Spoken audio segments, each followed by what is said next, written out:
Muy buenos días. Le agradezco si alguno me puede confirmar que si me logran escuchar para comenzar con el webinar. Puede ser por la parte de chat o en la sección que dice preguntas o questions, en caso que tengan la versión en inglés de la interfaz.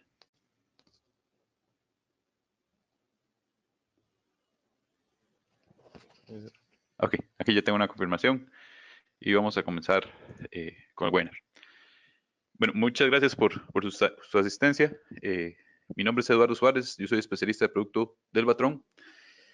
Durante este año vamos a realizar varias actividades relacionadas con el protocolo industrial Ethernet. La idea es brindar capacitaciones y con el fin de poder conocer más sobre el mismo.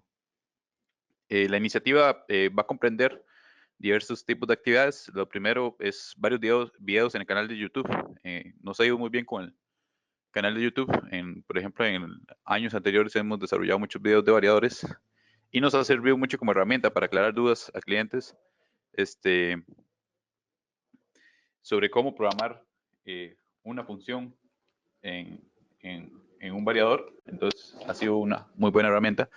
Si ustedes leyeron toda la invitación, yo el lunes les escribí en la noche, para los que estaban inscritos para el lunes, les escribí brindándoles el enlace, que por cierto, el primer correo tenía un error el enlace.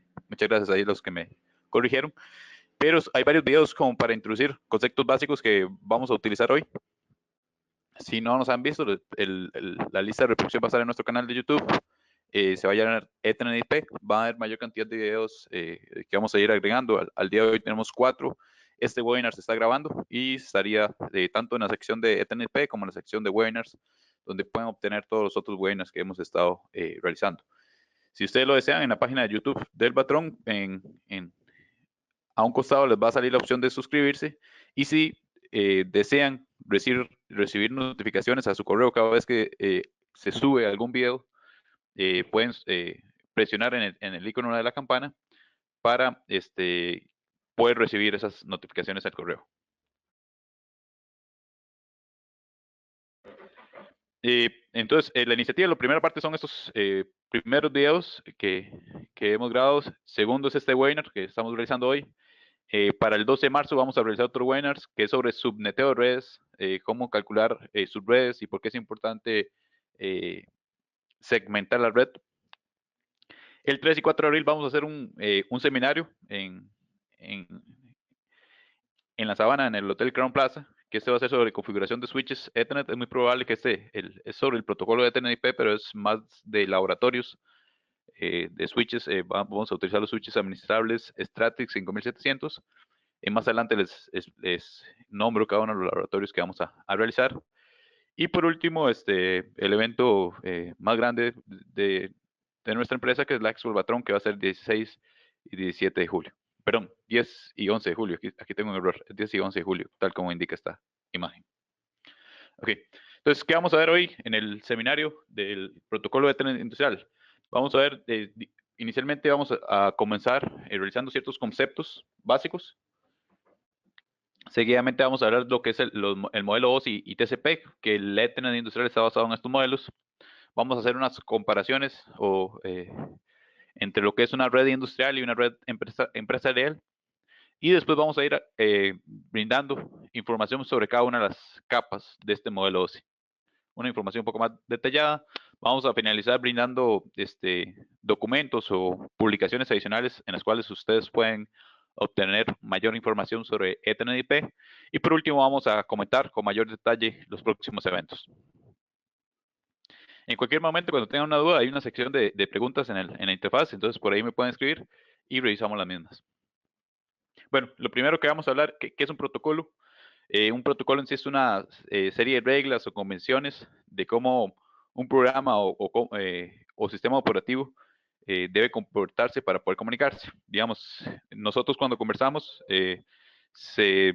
igual este webinar tiene ciertas reglas y convenciones, ¿verdad? Como conversamos inicialmente, si ustedes desean realizar una pregunta, va a ser por la interfaz de preguntas.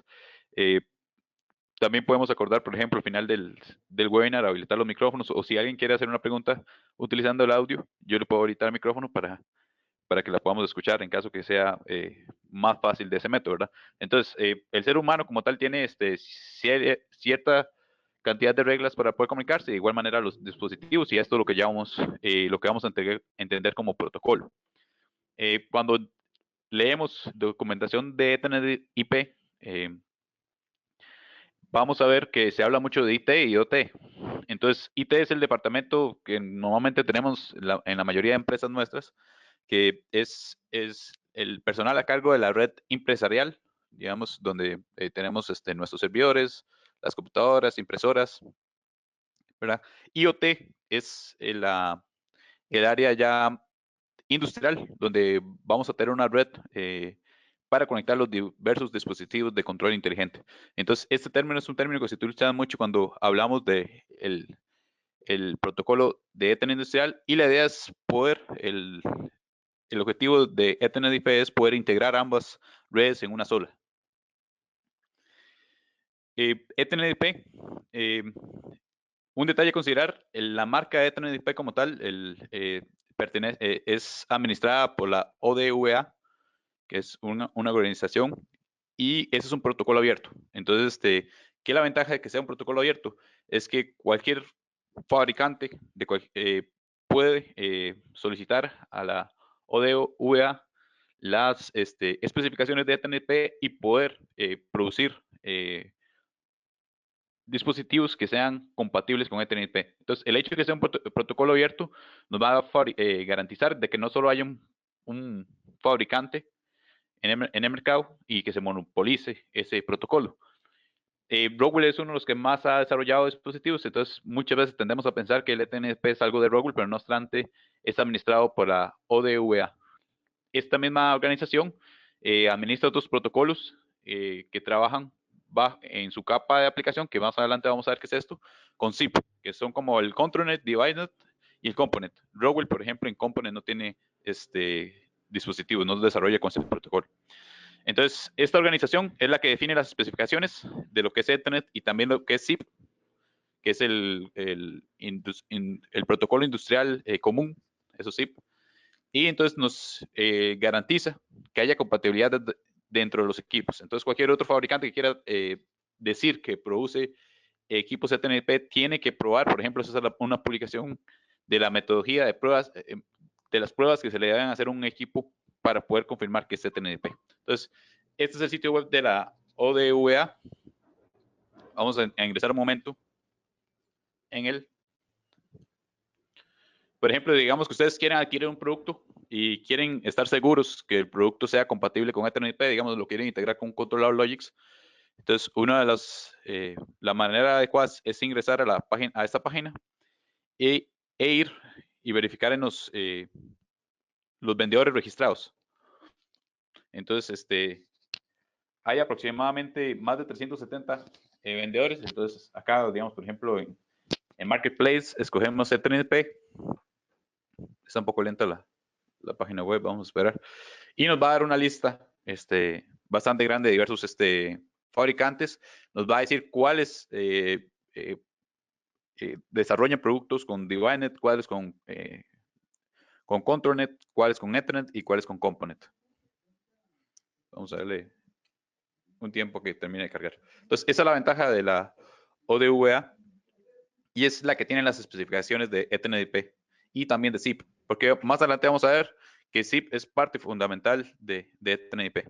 Entonces, por ejemplo, aquí hay diversos tipos de productos y el fabricante. Entonces, yo entré exactamente a todos los productos relacionados con Ethernet IP. Entonces, aquí en cada uno de los productos, por ejemplo, aquí en la parte de controladores vienen los Compact Logix.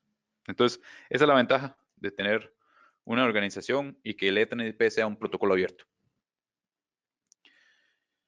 Inicialmente, esta organización fue fundada por Rockwell, Onrum, ScoreD y Clute-Harman en 1995 y su nombre inicialmente nada más estaba a cargo de DeviceNet, por eso es que su nombre, la D, posee el protocolo DeviceNet, ¿verdad?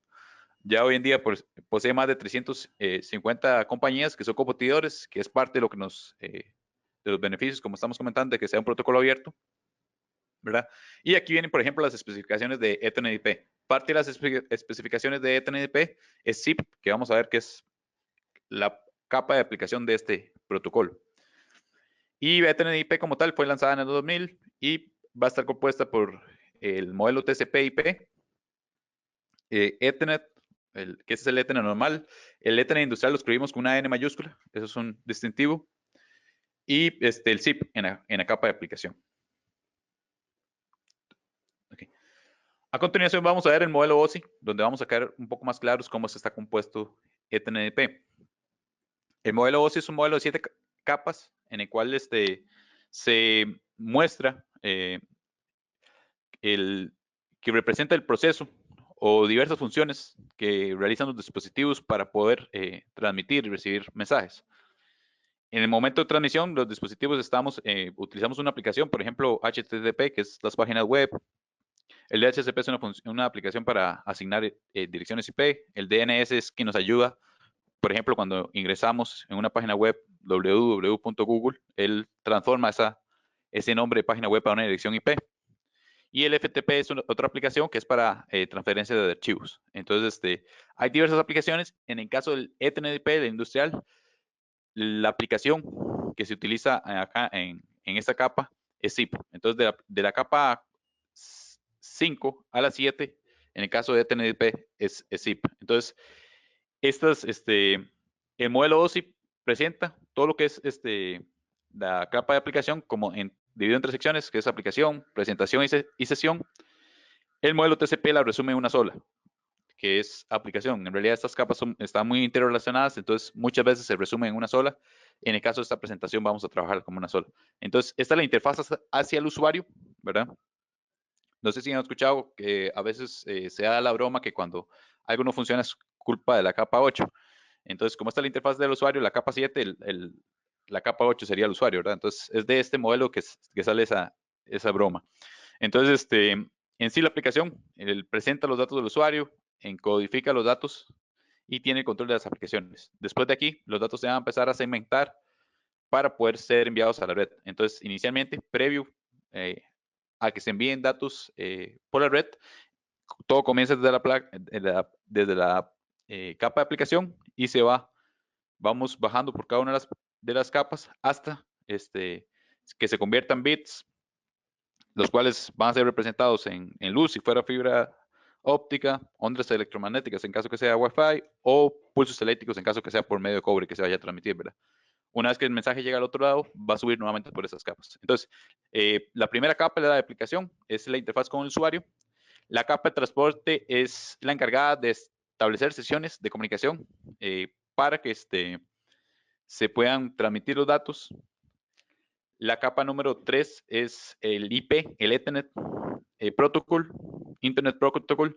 Cuando hablamos con alguien de IT, si le decimos Ethernet IP, él va a creer que ese IP es Internet Protocol, ¿verdad? O cuando decimos dirección IP, es el Internet Protocol, ¿verdad? ¿Qué es diferente a este Ethernet IP? Este IP es de Industrial Protocol, ¿verdad? Entonces, es una pequeña diferencia que se tiene. Y por último, la capa 1 y 2 están relacionadas a lo que es verificar errores que cuando se reciben los paquetes en el otro extremo, encodifica, digamos, cuando estamos bajando por acá, él encodifica para convertirlo en bits, ¿verdad? Y la parte física son todo lo que son cables, las tarjetas de red, ¿verdad? También la topología de red forma parte de la capa física. Más adelante vamos a ir explicando cada una de ellas, ¿verdad? En el caso de ETNP, en esta capa trabaja con Ethernet, que es el Ethernet sin la N mayúscula, ¿verdad? Que es la IEEE 802.3. En la parte de IP trabaja con la versión 4 de IP.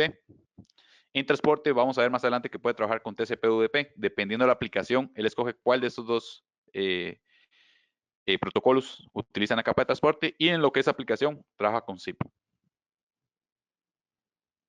Vamos a ver por acá que tiene una pregunta.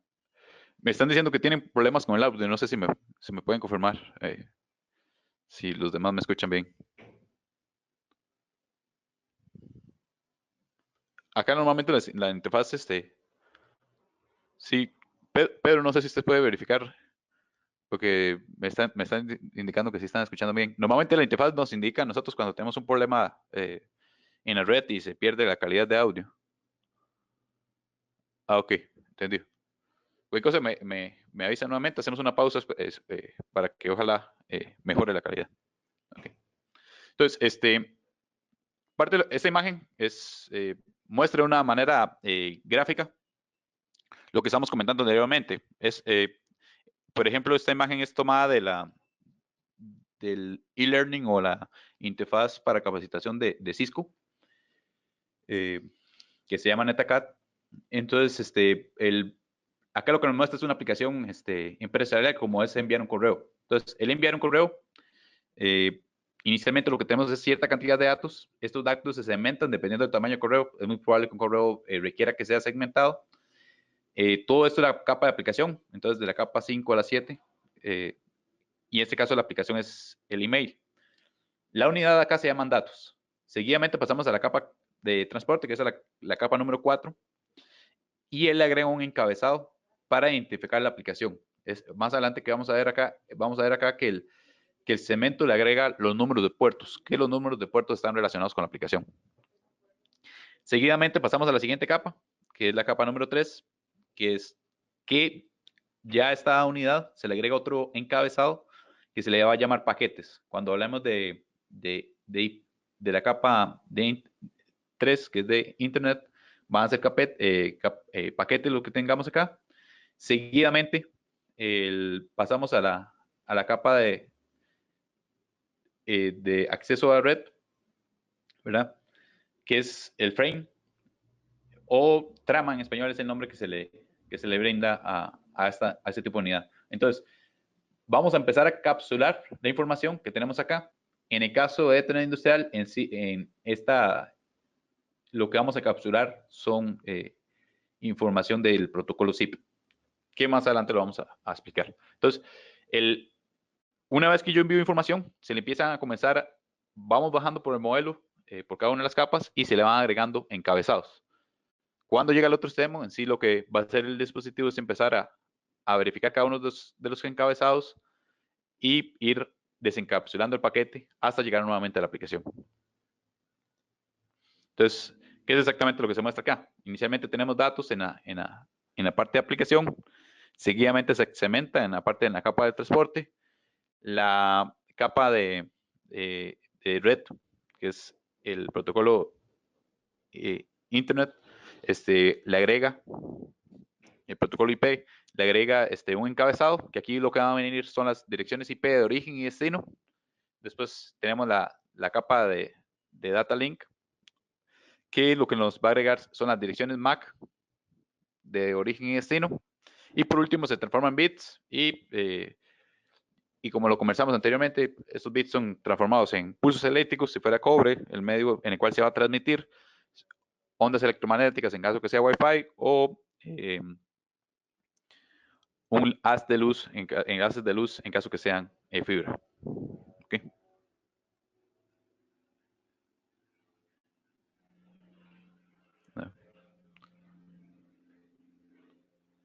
Okay, me está diciendo que se entrecorta un poco. Bueno,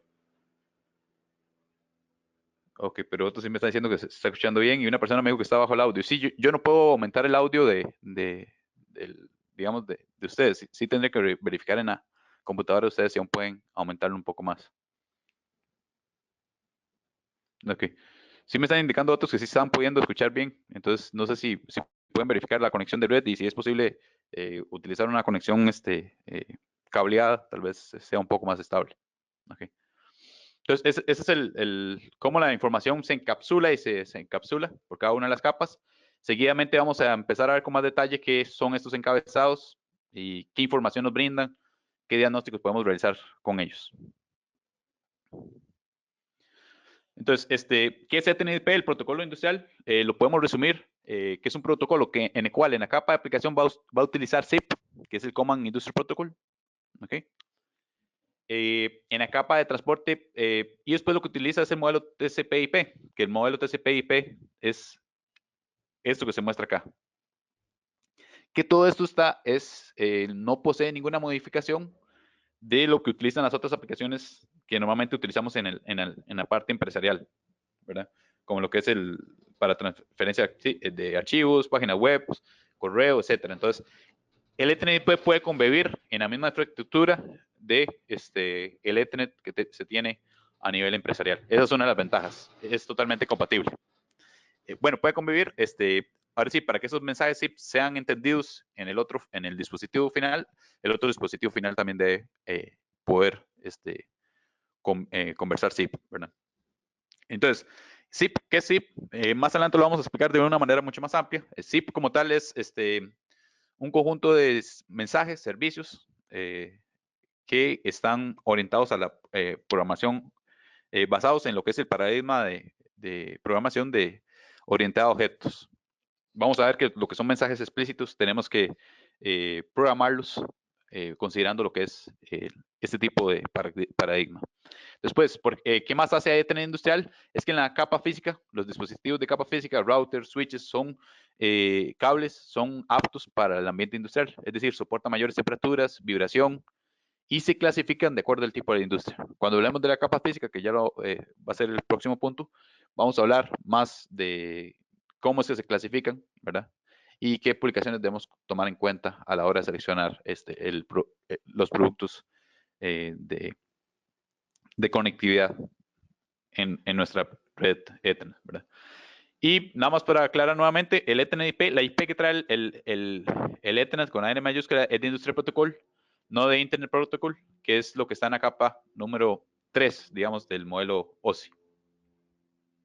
Entonces, la ventaja que tiene Ethernet es que posee pocas modificaciones, digamos, en sí es un hardware más robusto y que en la capa de aplicaciones es ZIP. Entonces, es más fácil que podamos converger en la misma red donde tengamos nuestros dispositivos de control inteligente. Podemos tener lo que es voz sobre IP, podemos tener impresoras, podemos tener computadoras trabajando en la misma red. Entonces esa es la ventaja, que todo converge en una misma red, ¿verdad? Similar a como ya ha pasado en la parte empresarial, digamos, anteriormente teníamos por telefonía fija, no teníamos en el mismo medio, también no teníamos el video, ¿verdad? Ni lo que era envío de audios, ¿verdad? Hoy en día todo está unificado. Por ejemplo, un caso más claro de lo que es el celular que lo utilizamos día a día, en el cual tenemos video, transmisión de audio, ¿verdad? Etcétera. Bueno, entonces esa es la idea del Ethernet IP, poder convergir todo en una misma red.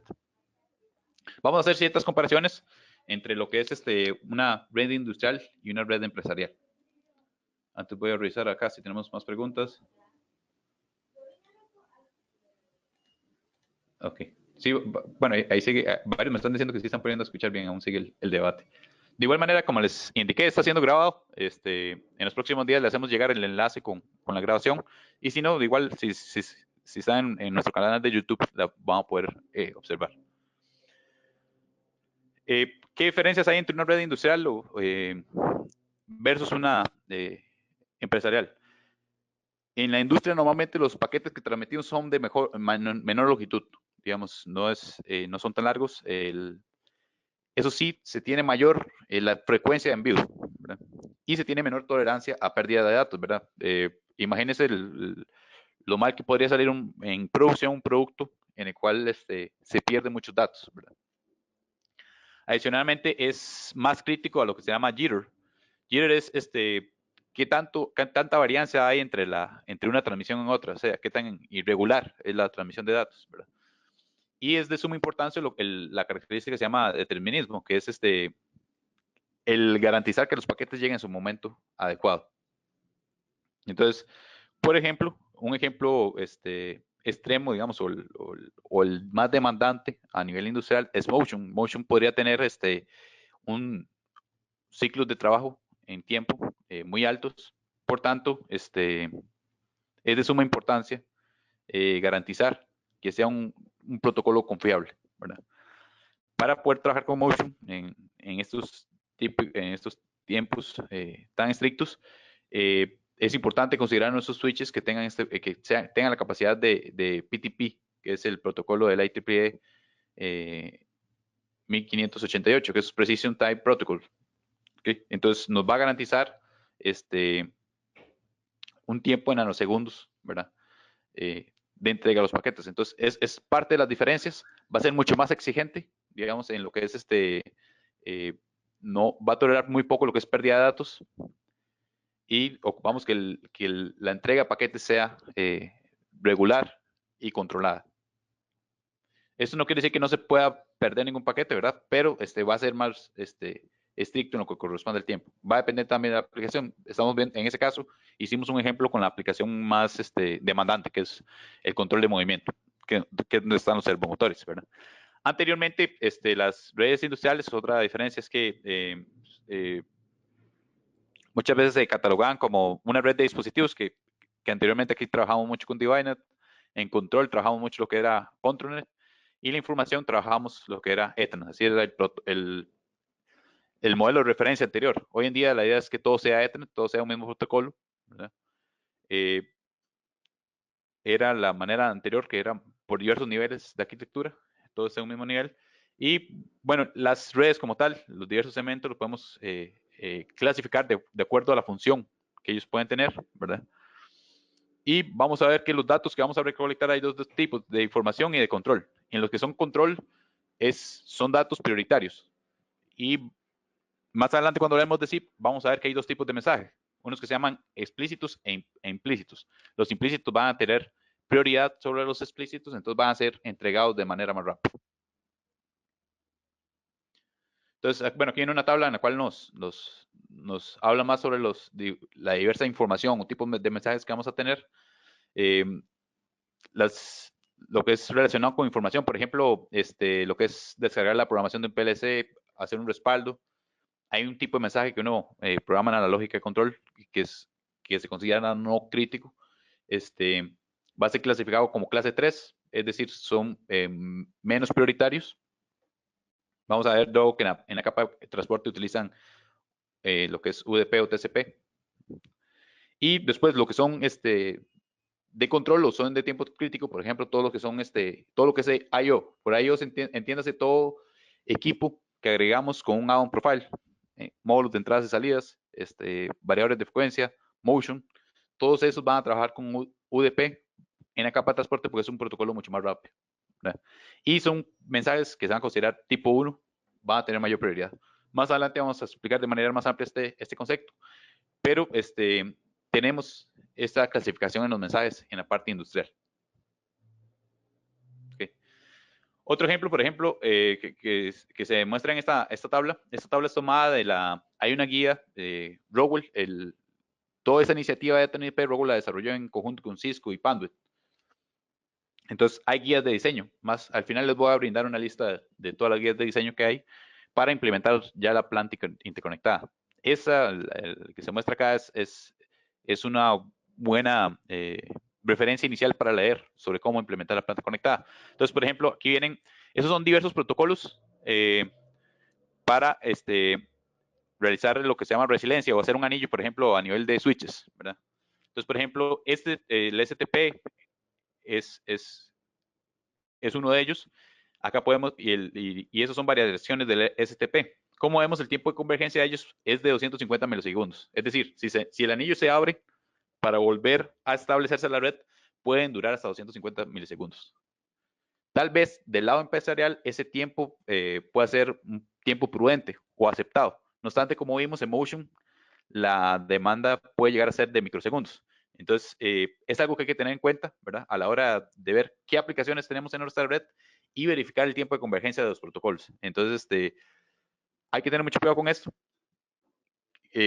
Como lo estamos conversando anteriormente, a nivel industrial, los tiempos de convergencia tienen que ser mucho más rápidos. Entonces, posibles soluciones podría ser el REP, podría ser una posible solución que tiene un tiempo de convergencia menor, ¿verdad? O el DLR, que es una red en anillo a nivel de dispositivo.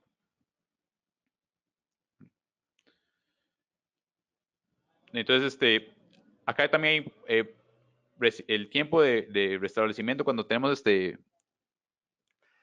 un redundancia a nivel de gateway, ¿verdad? Y esta guía también nos brinda diversos, en cuáles switches está disponible cada uno de estos protocolos. Entonces, es una buena guía para implementar ya redes a nivel industrial. No podemos considerar que los dos tipos de redes, la empresarial y la industrial se comportan exactamente iguales. Si no podemos llegar a tener problemas. Por ejemplo, acá se muestra el DLR. Como vimos, el DLR es un protocolo bastante rápido en converger. Entonces, es importante considerarlo cuando tengamos mensajes clase 1, que es cuando tenemos todo lo que lo denominamos I/O, que son los variadores, módulos de entradas y salidas, diversos equipos de instrumentación que los adicionamos en el Estudio 5000 con un out profile y tiene un RPI, digamos que es el intervalo en el cual se debe recibir el paquete, ¿verdad?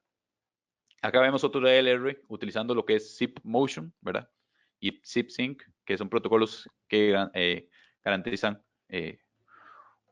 un tiempo, que el tiempo de entrega de paquetes sea bastante corto, ¿verdad?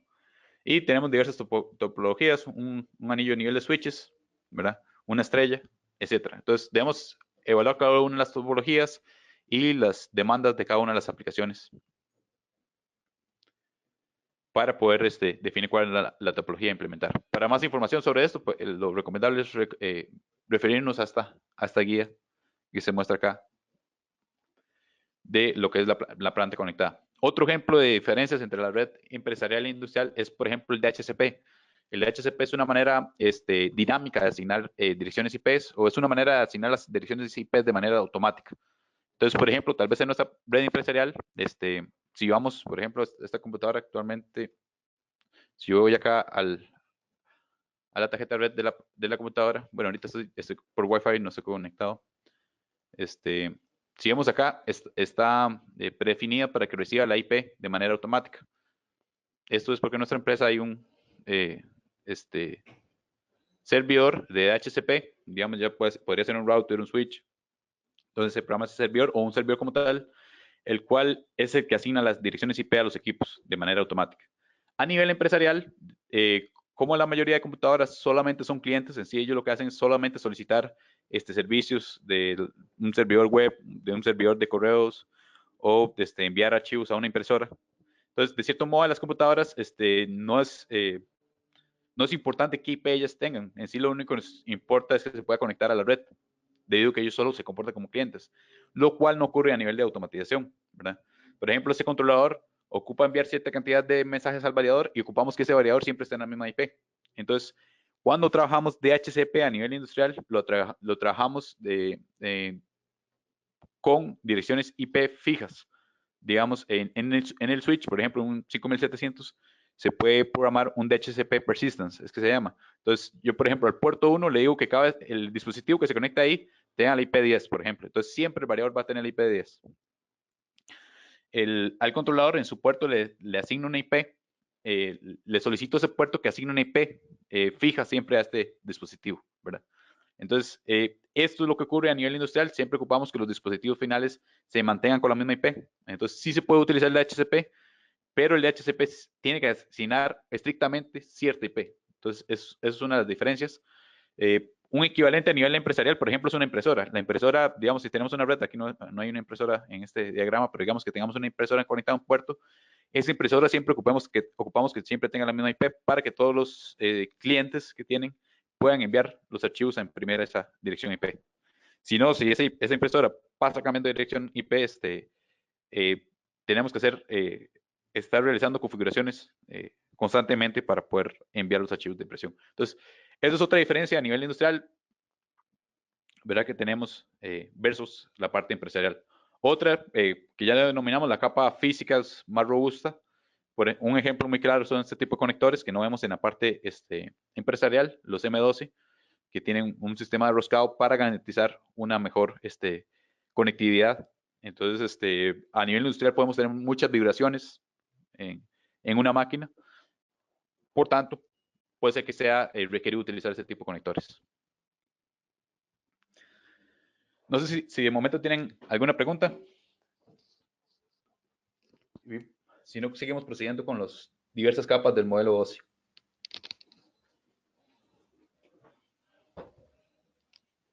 Okay. Voy a darles unos segundos nada más para tomar agua y continuamos con las capas.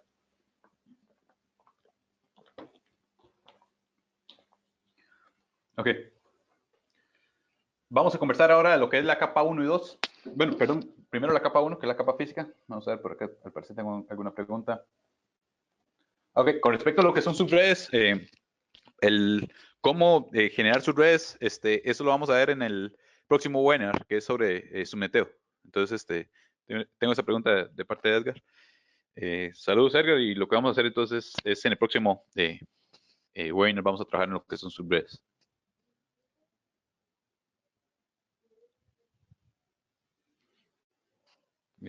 Entonces, las subredes es algo muy importante porque nos ayuda a segmentar el tráfico. Ciertos protocolos, digamos, para poder establecerse en una red, generan lo que se llama broadcast. El broadcast es un mensaje que va dirigido a todos los hosts o dispositivos que estén conectados a la misma red. Entonces, si no segmentamos en la red, se va, si tenemos una red muy grande con muchos dispositivos, se va a tener constantemente broadcast y eso va a reducirnos el ancho de banda. Entonces, lo que es segmentación sí es muy importante. El cómo segmentar y cómo hacer los cambios de redes es un tema un poco amplio, entonces, por tanto, lo dividimos.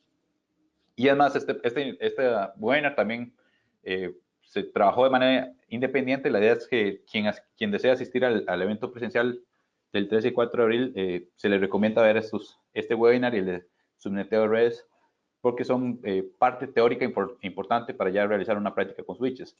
Y la idea es el día del evento realizar la mayoría del tiempo laboratorios, ¿verdad? Entonces, sí, pues su red lo vamos a ver, pero no en este webinar, en el próximo, del 12 de marzo. Ok, entonces, en lo que es la capa número 1 y 2, lo que vamos a trabajar de Ethernet industrial es Ethernet. El Ethernet sin modificaciones, que es el que se utiliza en la parte empresarial, ¿verdad? Ninguna modificación, bueno, sí hay ciertas modificaciones, ¿verdad? Que los equipos tienen que ser más robustos a nivel físico, ¿verdad? Pero ya en lo que es en la parte de software no hay ninguna modificación. Okay. Entonces, la capa 1 es la capa física, es el medio por el cual se va a transmitir los datos. Acá hay diversos documentos que nos pueden, guías de diseño y de aplicación importantes a considerar, ¿verdad? En el caso de a nivel industrial, en lo que es los estándar TIA, el que aplica es el 1005-A a nivel industrial. Algo muy importante que usted, porque tal vez no se tiene a nivel empresarial, es la clasificación MICE. El MICE es el acrónimo de mecánica, ingreso, químicos o a nivel climáticos y electromagnéticos que van a tener nuestras aplicaciones. Entonces, por ejemplo, se ponen diversos grados. El grado número 1 es el menos, el ambiente menos exigente. El número 3 es el más exigente, ¿verdad? Entonces, el 1 va a ser como una oficina o nuestro cuarto control, donde es un ambiente muy controlado, y conforme nos vamos moviendo, se clasifica en grado 3. Y acorde a eso es que debemos escoger la parte física de nuestros equipos. Entonces, por ejemplo, a nivel mecánico, se habla de lo que son vibraciones, las fuerzas que va a tener el impacto, qué tanto torcedura van a tener nuestros cables. Un caso extremo, por ejemplo, es un robot. Los cables de un robot de red van a estar en constante movimiento. Entonces, ese es uno de los puntos, es uno de los puntos importantes a considerar cuando escogemos la capa física. Okay.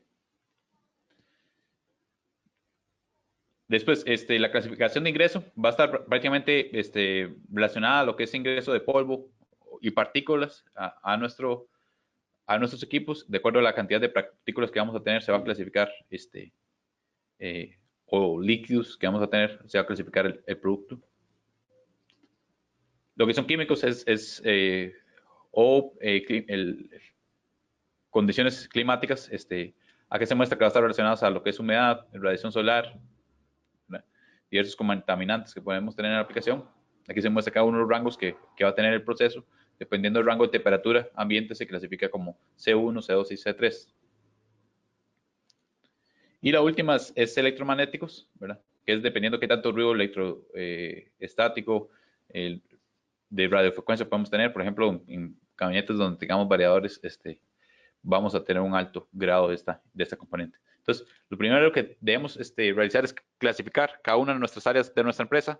Nuestra planta como tal va a tener diversas zonas en las cuales se va a clasificar de un punto más alto que otro, ¿verdad? Entonces, es uno de los aspectos diferentes e importantes considerar a nivel industrial. No podemos utilizar cualquier tipo de cable a nivel industrial debido a estos diversos factores que van a afectar nuestra red a nivel industrial. Les recomiendo este webinar, ese es el canal de YouTube de Panduit. Panduit es la empresa con la cual trabajamos la parte física acá en el Batrón. Es un buen webinar para ver más información sobre la parte física. El día de hoy, como tenemos que ver información de las 7 capas, no vamos a enfocarnos en una de ellas y desarrollarla mucho, ¿verdad? Pero es parte de un aspecto importante y en el cual no se debe escatimar recursos, ¿verdad?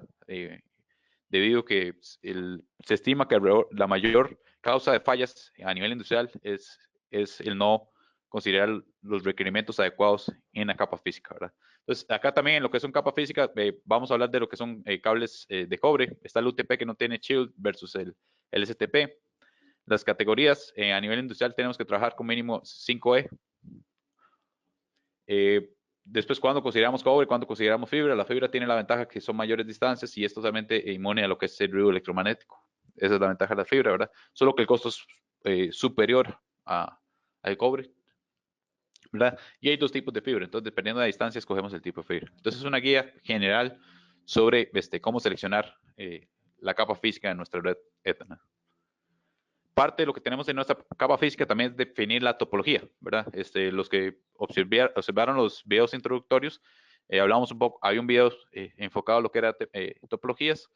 Toda esta información está basada en esta guía de Rowell. Esta publicación ustedes la ingresan en Google y van a obtener PDF. Entonces, eso es a nivel de anillos, una topología lineal, ¿verdad? Aquí entre las desventajas es que este punto puede ser un cuello de botella, este punto de conexión entre los switches capa 2 y el capa 3. Esta es otra topología que es a nivel de estrella, se trabaja una estrella a nivel de switches. Bueno, la lineal tiene la ventaja que si, por ejemplo, este switch falla, todo lo que esté aguas abajo del mismo va a perder conectividad con la empresa, ¿verdad? El estrella, cada uno, si fuese caso que si era un fallo en switch, solo se va a perder los dispositivos, van a perder conectividad los dispositivos que están conectados a ese switch, ¿verdad? Igual si tiene la desventaja que se tiene un cuello de botella acá hacia la capa 3. La topología en anillo, tiene la ventaja que nos brinda resiliencia. Si se abre uno de los eslabones del anillo, hay un protocolo que nos ayuda a restablecer la red, ¿verdad? Solo que va a implicar mayor configuración a nivel dispositivo, ¿verdad? Entonces, tiene sus desventajas y desventajas. De acuerdo a la aplicación, nosotros tenemos que definir cuál es el protocolo, verificando, como el ejemplo que vimos anteriormente, los tiempos de convergencia acorde a nuestra aplicación, ¿verdad? Voy a tomar un momento para ver preguntas. Redes. Ok.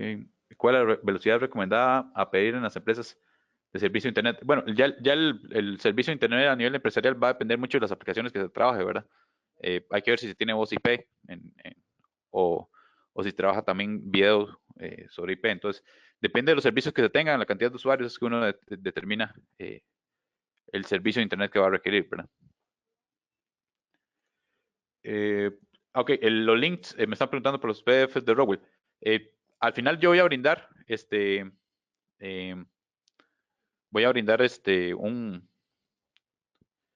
la presentación se la hacemos llegar por correo. Este número de publicación, cuando diga número de publicación, venga un código. Con ese código ustedes lo pueden buscar en internet.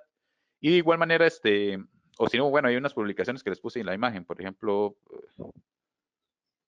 a ver, aquí en la capa física había. Esto es de verdad, entonces podrían buscarlo con este código. Pero al final de la presentación viene una tabla con diversas publicaciones, ¿verdad? Y en la misma presentación viene mi correo, entonces más adelante me pueden escribir en caso que requieran información adicional. Okay. Entonces, por acá íbamos por la red a nivel de switches. Una de las preguntas era que si 5700 puede trabajar con una red de switches a nivel una red de anillo a nivel de switches. Sí, él tiene el protocolo REP, que es uno de ellos. Tiene también el STP, el MSTP. Entonces, tiene varios protocolos que puede trabajar la red a nivel de switches. Eso es una estrella redundante.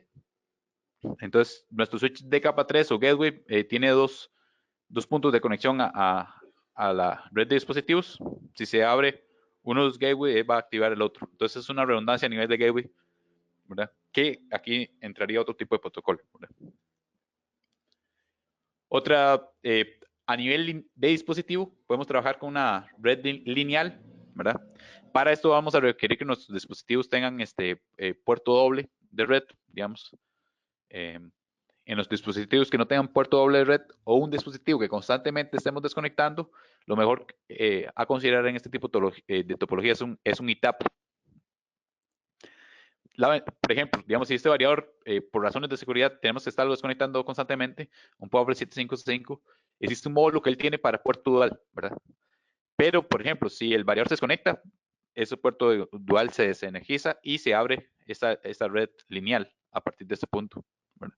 Entonces, una manera diferente de trabajarlo es adicionar un ITAP, digamos, no agregarle módulo en el variador, externamente agrego un ITAP, lo alimento con una fuente de 24 volts que esté constantemente activa. Entonces, aunque se dé mantenimiento en el variador, aunque se desconecte la potencia en el variador, la red me sigue funcionando, ¿verdad? Entonces, son parte de los detalles que hay que tomar en cuenta de este tipo de red.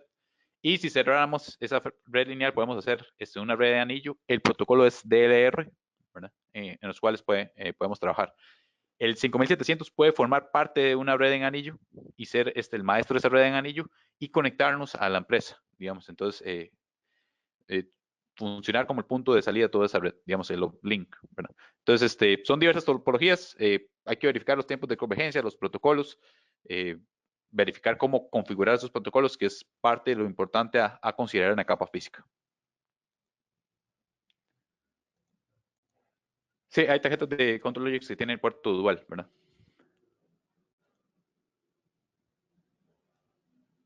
Ok. No se le asigna direcciones IP diferentes, digamos, es solo una sola IP, digamos, a cada dispositivo en ese tipo de topología, digamos, no es que cada puerto tiene una IP diferente, ¿verdad? En sí es la misma IP. En caso que se abra una parte del anillo, estos protocolos normalmente como trabajan, hay un maestro, ese maestro bloquea uno de sus puertos, lo tiene bloqueado, no apagado. En el momento que detecta que se abrió parte del anillo, activa nuevamente ese puerto para volver y en vez de ser un anillo va a ser una red lineal hasta que se restablezca el anillo nuevamente la conectividad en el otro punto, ¿verdad? Entonces, si es una sola IP por equipo, en ese tipo de topologías, que era una de las preguntas que me están haciendo. Ok. Lo siguiente que vamos a conversar es la capa número 2, aquí lo marqué mal, pero la capa número 2, que forma parte aún del protocolo Ethernet, que es la IEEE 802.3, ese es el estándar que define este protocolo.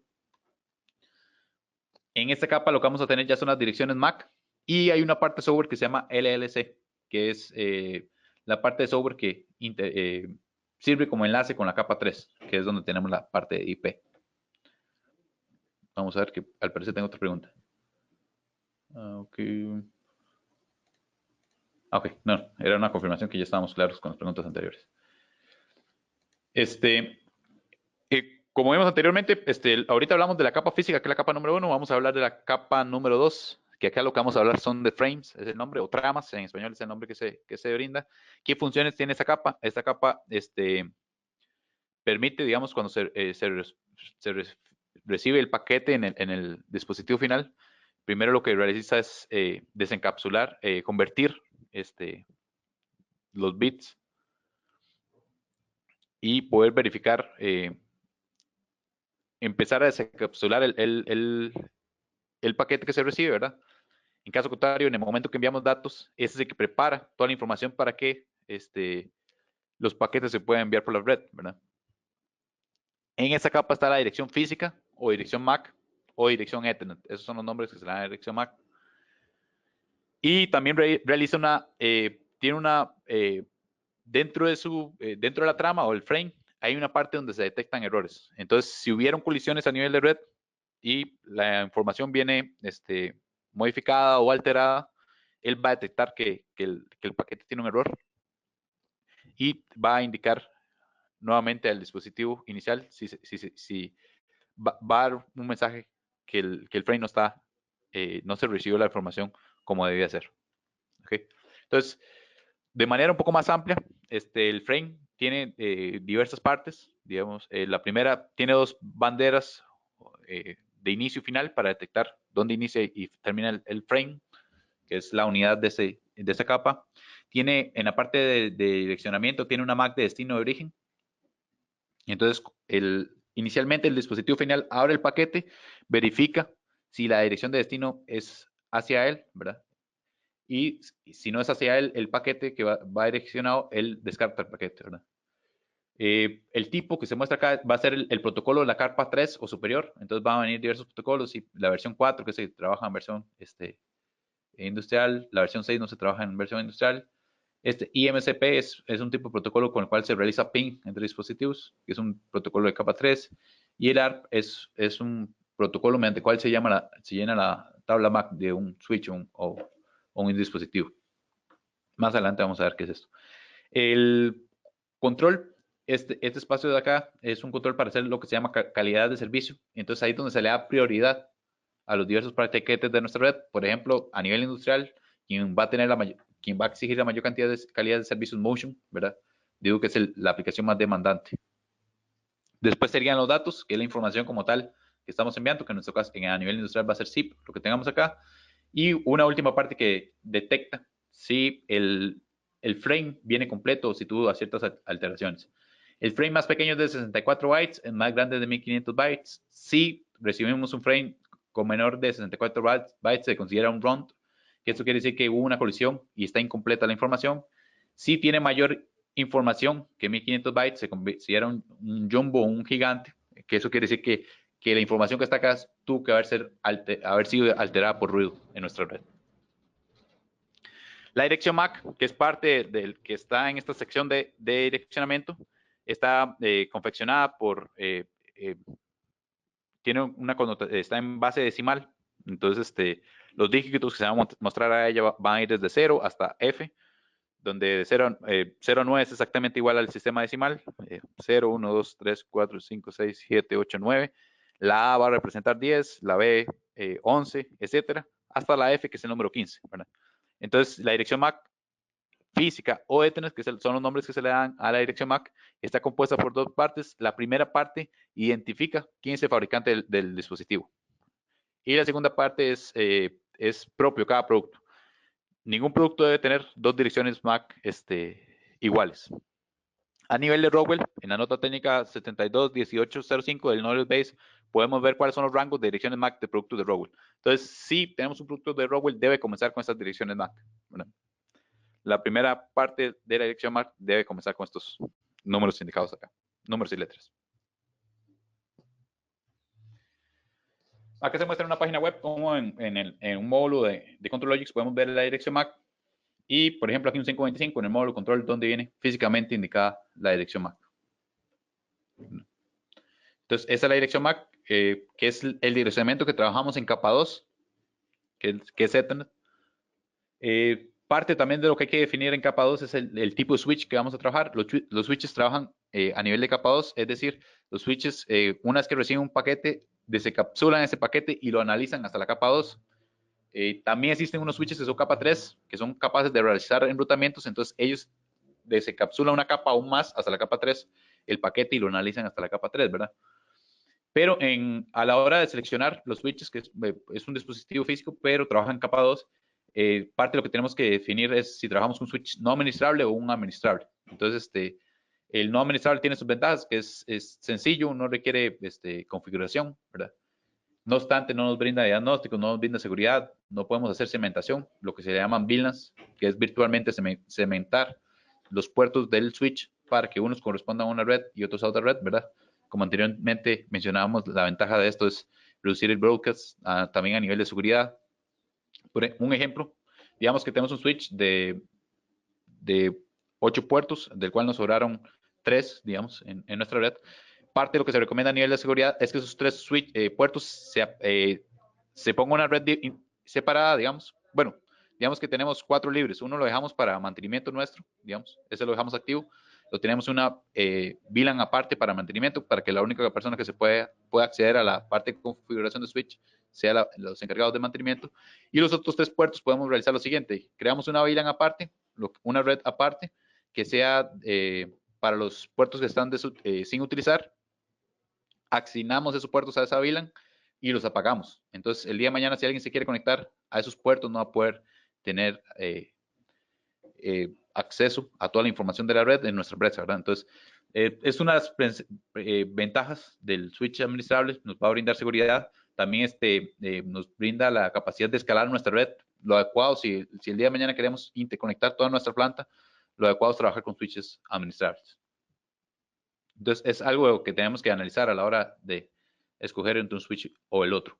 En el caso de Rockwell, los no administrables son los Stratex 2000. Aquí vienen los diversos documentación de estos switches. Y tenemos diversas familias de switches. Hay uno ligeramente administrable, entonces tiene ciertas funciones de seguridad, de diagnósticos y de resiliencia. Quiere decir que puede ser un anillo a nivel de switches, ¿verdad? Y seguidamente vamos aumentando en capacidad por cada uno de estos modelos, ¿verdad? Acá llegamos con la capacidad de tener capa 3, que esto quiere decir que el switch puede ser enrutamiento, y el enrutamiento es necesario para interconectar diversas redes, ¿verdad? Un switch capa 2 simplemente puede segmentar las redes, pero no puede interconectar y permitir mensajes de una red a otra, ¿verdad? Entonces, de manera general, esas son las diferencias, digamos, de un switch no administrable versus un administrable. Tal vez más adelante hacemos un webinar enfocado a estos, a este tema, porque es un tema también muy amplio. ¿No? Punto importante a la hora de realizar la puesta en marcha de nuestros dispositivos es verificar cómo está la negociación en los puertos. La mayoría de dispositivos de fábrica vienen con la opción de autonegociar, entonces ellos negocian la velocidad, sean unos mensajes entre los dispositivos y determinan a qué velocidad van a trabajar ambos. Ellos van a autonegociar la velocidad más alta posible, ¿verdad? Entonces, el autonegociar nos define la velocidad, y lo otro, lo que nos define es si trabajamos en half duplex o full duplex. Half duplex lo que quiere decir es que solo un dispositivo puede transmitir a la red a la vez, perdón, solo un dispositivo puede transmitir a la vez. Entonces, por ejemplo, anteriormente en lo que son hubs, trabajaban en half duplex, es decir, solo un dispositivo puede transmitir a la vez, y tenía un protocolo para evitar colisiones entre los paquetes. Si se daba una colisión, ese mismo protocolo determinaba cómo era que se volvían a enviar los paquetes, quién era el primero en enviar la información. Entonces, esa es la opción de Hub Duplex. Lo trabajaríamos si tuviéramos un hub. Un hub no es un dispositivo adecuado para automatización. Si estamos trabajando con switches, lo adecuado es trabajar con Full Duplex. El Full Duplex lo que nos permite es que los dispositivos puedan enviar y recibir paquetes al mismo tiempo. Lo importante acá es que a ambos lados de los dispositivos de red que están interconectados esté programado exactamente igual. Si no, vamos a comenzar a tener errores de transmisión. Entonces, ese es un punto importante en lo que es ya la puesta en marcha de los equipos. Y forma parte de esta capa. No sé si tienen alguna duda. Vamos a continuar lo que es la capa número 3, que está relacionado con lo que es direcciones IPs e enrutamiento.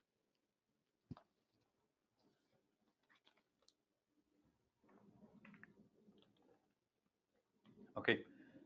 Bueno, ya tenemos una duda por acá. Ok, vamos bien. Okay, la capa 3 está relacionada con el protocolo Internet, que es donde vamos a tener las direcciones IP y lo relacionado al enrutamiento. Entonces, acá ya vamos a ver lo que son paquetes, digamos, en la capa número 3, esa es la unidad.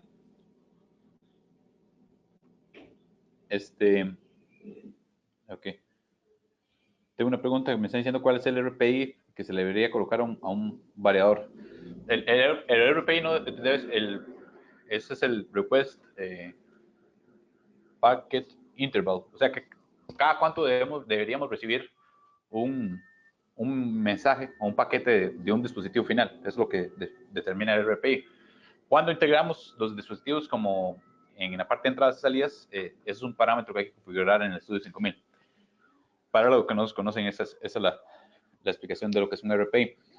El RPI, lo adecuado es programarlo alrededor de 2 veces a 4 veces el tiempo de escaneo que lo requiramos en nuestra aplicación, ¿verdad?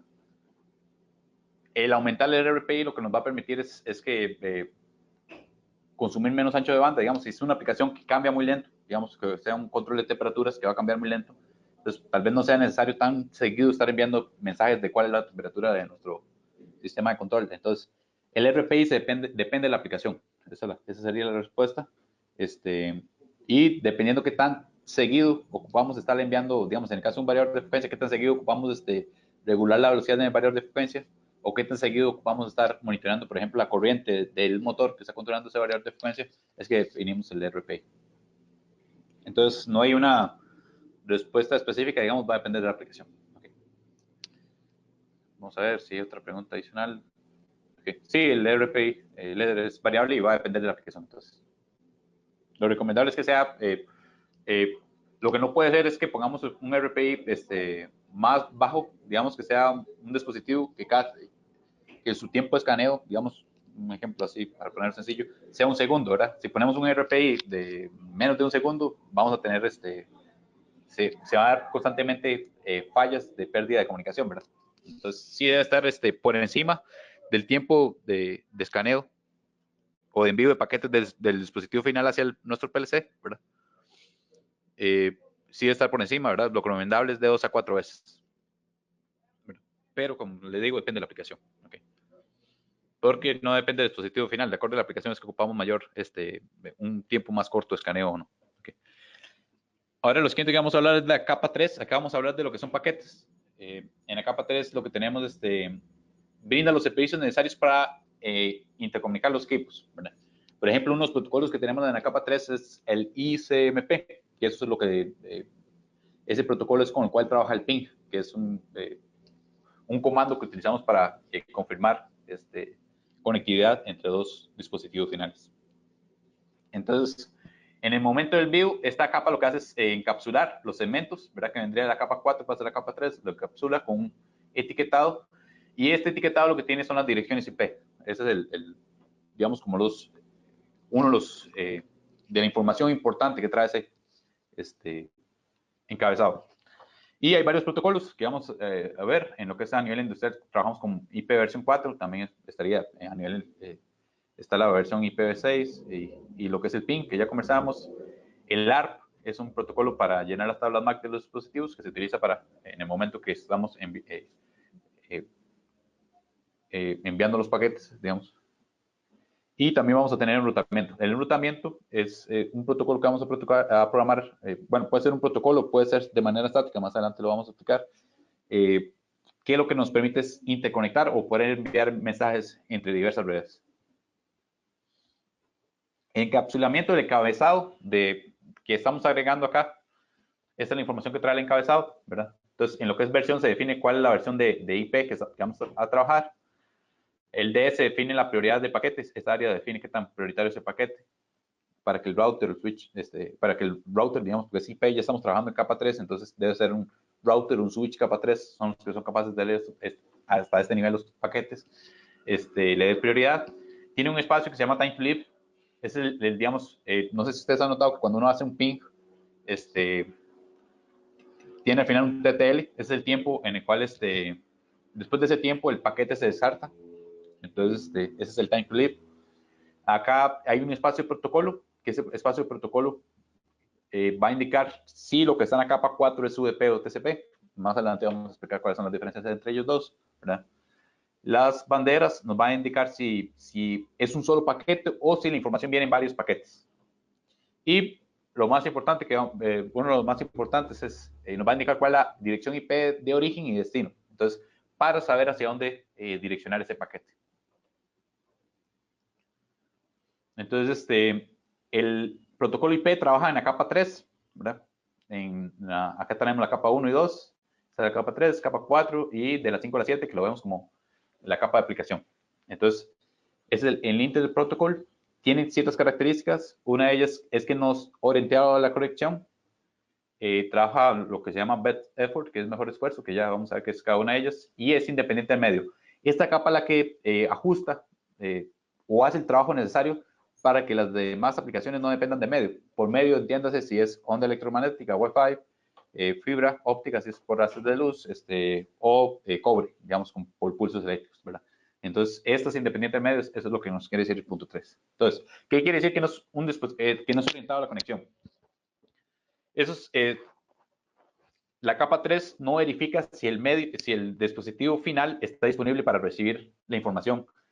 Él de cierto modo no toma esto en cuenta para encapsular el paquete. Él encapsula el paquete sin importar si al otro lado el dispositivo final está listo para recibir el paquete. Entonces, muchas veces cuando hacemos ping ocurre esto, hacemos un ping, la capa 3 envía el paquete sin primero confirmar si al otro lado del dispositivo está disponible para recibir el paquete. Entonces, por eso muchas veces hacemos ping, se envían 4 paquetes y no se reciben ninguno de vuelta. Esta es la función ping que les indiqué anteriormente, que trabaja con el protocolo ICMP. ¿Ok? Entonces, es similar a cuando enviamos una carta. Nosotros enviamos una carta, la enviamos sin saber si va a poder llegar al dispositivo final. Entonces, es una característica de este protocolo que está en la capa 3, digamos. Hay otros protocolos en otras capas que sí son orientados a la conexión. Vamos a ver, TCP es uno de ellos, que para poder, previo a transmitir los mensajes, él ocupa garantizar que al otro lado haya conectividad. Después, el best effort o mejor esfuerzo, en sí, lo que ocurre con esta capa es que él entrega la cantidad de paquetes que sean posibles, digamos, y en sí no se preocupa por retransmitir los paquetes que se hayan perdido. Entonces, hay veces que cuando estamos, la red está por converger, parte de los paquetes del ping se entregan y los otros no. Entonces, tal vez, por ejemplo, para este momento no había convergido la red, se perdió un paquete, pero después ya convergió la red y, por ejemplo, acá recibimos de 4 paquetes enviados, se recibieron 3, ¿verdad? Se perdió uno. ¿Verdad? Entonces, es parte de las características de la capa 3. Él no asegura que todo esté, que el dispositivo final esté dispuesto para recibir paquetes, ni tampoco garantiza que todos los paquetes se entreguen. Y por último, es independiente al medio. Esto gracias a la capa 2. Como vimos, la capa 2 tiene diversos protocolos. Bueno, coaxial ya casi no se usa, ¿verdad? Pero aquí vienen los protocolos que se trabajan a nivel coaxial. UTP, STP, digamos, en lo que es cobre, fibra y Wi-Fi, ¿verdad? Entonces, diversos protocolos que están en la capa 2 nos permiten que los paquetes IP se puedan enviar por diversos medios, ¿verdad? Entonces, es independiente al medio. Esa es otra característica de la capa 3.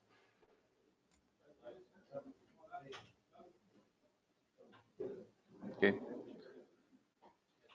Con respecto a los protocolos versión 4 y versión 3, la versión 4 es de 32 bits, por ejemplo, una dirección de versión 4, son números decimales que representan 8 bits cada uno de ellos, entonces se le llaman octetos, y con la dirección 4 podemos tener hasta 4.000 millones de direcciones.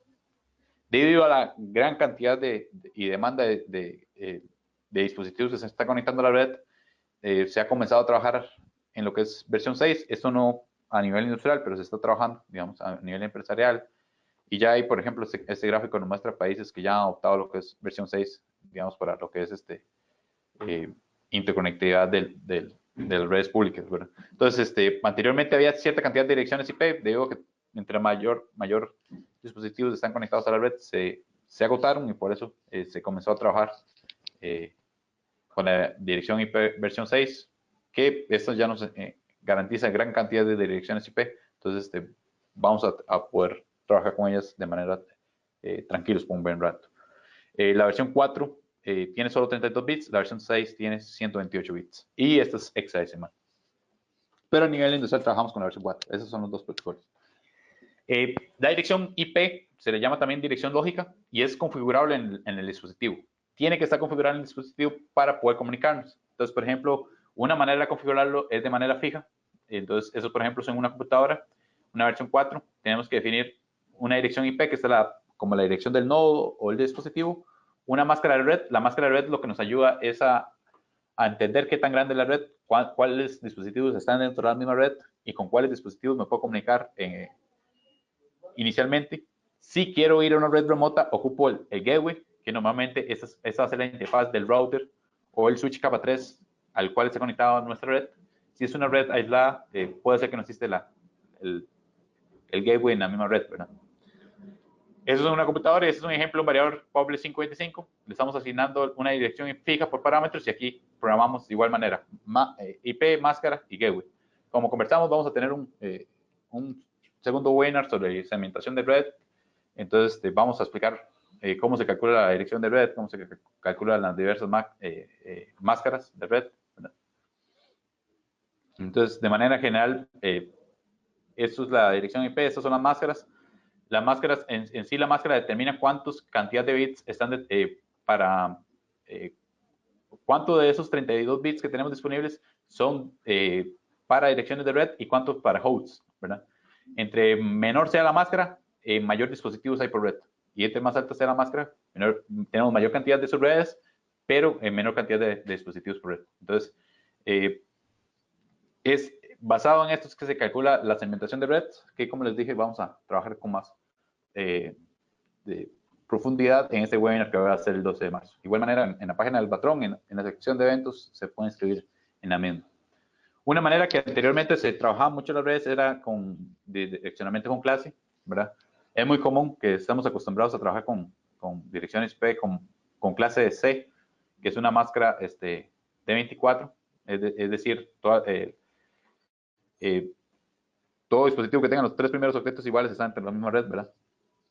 Pero cada una de estas redes tienen consume, digamos, o reserva 256 hosts. Entonces, podría ser una red muy grande a nivel industrial. Lo mejor es trabajar con máscaras variables, digamos que cada red se calcule adecuadamente la máscara dependiendo de la cantidad de dispositivos que están en nuestra red. Y como les dije, eso lo vamos a ver en ese webinar. Entonces, de cada red, ocupamos reservar una IP que va a ser la dirección de red, una IP que va a ser el gateway, y una última IP que no se puede utilizar, que es la de brokers. Entonces, del rango de direcciones IP que tengamos en nuestra red, esos son ejemplos con clase C, digamos. Entonces, cualquier dispositivo que tenga los 3 primeros octetos iguales están dentro de la misma red, ¿verdad? De todas las direcciones IP disponibles en esta red, tenemos que reservar 2. Una para la red, otra para el broadcast, y adicionalmente, del rango de las otras direcciones que tenemos disponibles, tenemos que reservar una adicional para el gateway. ¿Cómo asignar direcciones IP y cuáles son los métodos de asignación IP a nivel industrial? Hay diversos métodos. Muchos dispositivos tienen físicamente unos tornillos rotativos o unos switches rotativos donde podemos asignar la IP. Estos switches rotativos normalmente funcionan de la siguiente manera. Es una dirección IP entre 192, 168, y estas 3X representan los 3 últimos números de la dirección IP. Entonces, si estamos trabajando con este tipo de red, podemos utilizar estos switches. No es lo más recomendable a nivel de seguridad, digamos, porque tal vez un operario puede llegar o una persona no cualificada podría llegar y modificar la dirección IP del dispositivo y que pierda conectividad, ¿verdad? Entonces, la seguridad empieza desde la capa física, ¿verdad? El permitirle acceso a otras personas a modificar datos de nuestra red. Entonces, esto tal vez no es uno de los más recomendables, pero se puede utilizar, ¿verdad? Otra manera es a nivel de parámetros, que ya lo vimos en un 525. Yo lo pongo a nivel de parámetros y en ciertos parámetros del variador programo la dirección IP. La otra que ya conversamos era el DHCP, ¿verdad? Que en el caso de a nivel industrial tenemos que trabajarlo persistence, que eso quiere decir que el switch va a asignar una IP fija al dispositivo que esté conectado a cierto puerto, ¿verdad? Porque a nivel de automatización ocupamos que cada uno de los dispositivos mantenga la misma IP para poder realizar adecuadamente el control de los mismos, que no es lo mismo que trabajamos a nivel empresarial. ¿Verdad? Otro punto importante, lo que es la capa 3, es el enrutamiento. El enrutamiento lo que permite es interconectar redes. Para realizar enrutamiento ocupamos un dispositivo de capa 3, entiéndase que es un router o un switch capa 3. Entonces, ellos tienen diversas maneras de dar a conocer las redes y poder interconectarlas. Hay dos métodos, uno que se llama estático, otro que se llama dinámico. El dinámico utiliza diversos protocolos. Los switches de Rowell trabajan con CPF y GRP y también con RIP pueden trabajar. ¿Cuál es la diferencia entre uno y otro? Por ejemplo, en un estático, digamos que esta es la red A, esta es la B y esta es la C, digamos, estas 3 redes. Entonces, en este router yo le tengo que programar este router. Usted va a conocer a la red B por medio de este TFAS, ¿verdad? A este mismo router digo, usted va a conocer a la red C, que es tal red con la máscara tal, por medio de este interfaz, ¿verdad? Y así sucesivamente tengo que ir a cada uno. Ah, bueno, y esa red también la tengo que publicar, y esa red también, y esa también. Entonces, en cada uno de los dispositivos tengo que publicar cada una de las redes remotas para que se puedan transmitir los mensajes. Entonces, cuando tengamos una red muy grande, el enrutamiento estático no es lo más recomendable, ¿verdad? Eso en el primer router. Después iríamos al segundo router. Esta red que está directamente conectada no hay que publicarla, esa tampoco, ni esa tampoco, ¿verdad? Entonces, las remotas de este router va a ser esa red que se muestra acá, y esta red, y esta red. Entonces, en este router programamos estas tres redes y le decimos por medio de cuál interfaz lo podemos llegar a ella. Y después en este router tendríamos que hacer. Entonces, el enrutamiento estático es recomendable cuando la red es pequeña, ¿verdad? Entonces, va a ser complejo configurarlo si la red es muy grande. Cada vez que sea un cambio en la red, va a implicar ir al router y modificar a nivel de programación los cambios que se dieron. No es una solución lo más escalable, ¿verdad? Porque si cada vez que agreguemos un nuevo equipo, tenemos que programar y publicar esas redes en cada uno de los routers. La ventaja que tiene es que es más segura. ¿Por qué es más segura? Porque los protocolos dinámicos, ellos lo que hacen es que se envían, que estas imágenes son de protocolos dinámicos, por ejemplo, de un EGRP, ellos envían ciertos mensajes del router, digamos. Entonces, el protocolo empieza a comunicarse entre routers y entre ellos se comparten las redes que están directamente conectadas. Entonces, hay ciertos mensajes que nos va a decir va a dar información sobre nuestra red. Que si tuviéramos un hacker en nuestra red puede interceptar esos mensajes y comenzar a entender cómo es la topología de nuestra red. De ahí después determinar cuáles son los puntos débiles de nuestra red y realizar su ataque, ¿verdad? Entonces, el protocolo dinámico es necesario cuando la red es muy grande, debido a que ellos automáticamente se auto-actualizar. Digamos, si por ejemplo se desconecta esta red, los routers envían actualizaciones y hay paquetes de confirmación. Entonces, esta red ya deja de estar en la tabla de enrutamiento del router, ¿verdad? Entonces, es una de las ventajas del protocolo dinámico, solo que puede ser un poco más inseguro. No obstante, hoy en día, en lo que es redes, están desarrolladas debidamente diversas soluciones de seguridad para evitar que sea un ataque en sí. Lo que ocupamos es que la persona que lo configure sepa sobre el tema y pueda proteger la información que está. Entonces, esos son los dos tipos de enrutamiento. Puede ser el enrutamiento estático o el dinámico, ¿verdad? El dinámico va a consumir mayor ancho memoria del router, ¿verdad? Entonces es otra desventaja que tiene el enrutamiento dinámico, pero va a ser necesario si nuestra red es muy amplia, ¿verdad? Y también ayuda a evitar que tengamos que estar interviniendo el router constantemente cada vez que haya una modificación en nuestra red. Entonces, esos son los dos tipos de enrutamiento, que son protocolos que nos ayudan a comunicar redes. Cuando queremos comunicar dos redes, vamos entonces a requerir un dispositivo capa 3, programar un método de enrutamiento, ya sea el de estático o dinámico, ¿verdad? Asignarle a todos los dispositivos de la red la dirección del gateway, que va a ser la interfaz del router o el switch de capa 3, ¿verdad? Y ya con eso se van a poner comunicar dos redes, ¿verdad? Entonces, esto es todo lo relacionado a capa 3. A continuación vamos a hablar de la capa 4. No sé si tienen alguna consulta.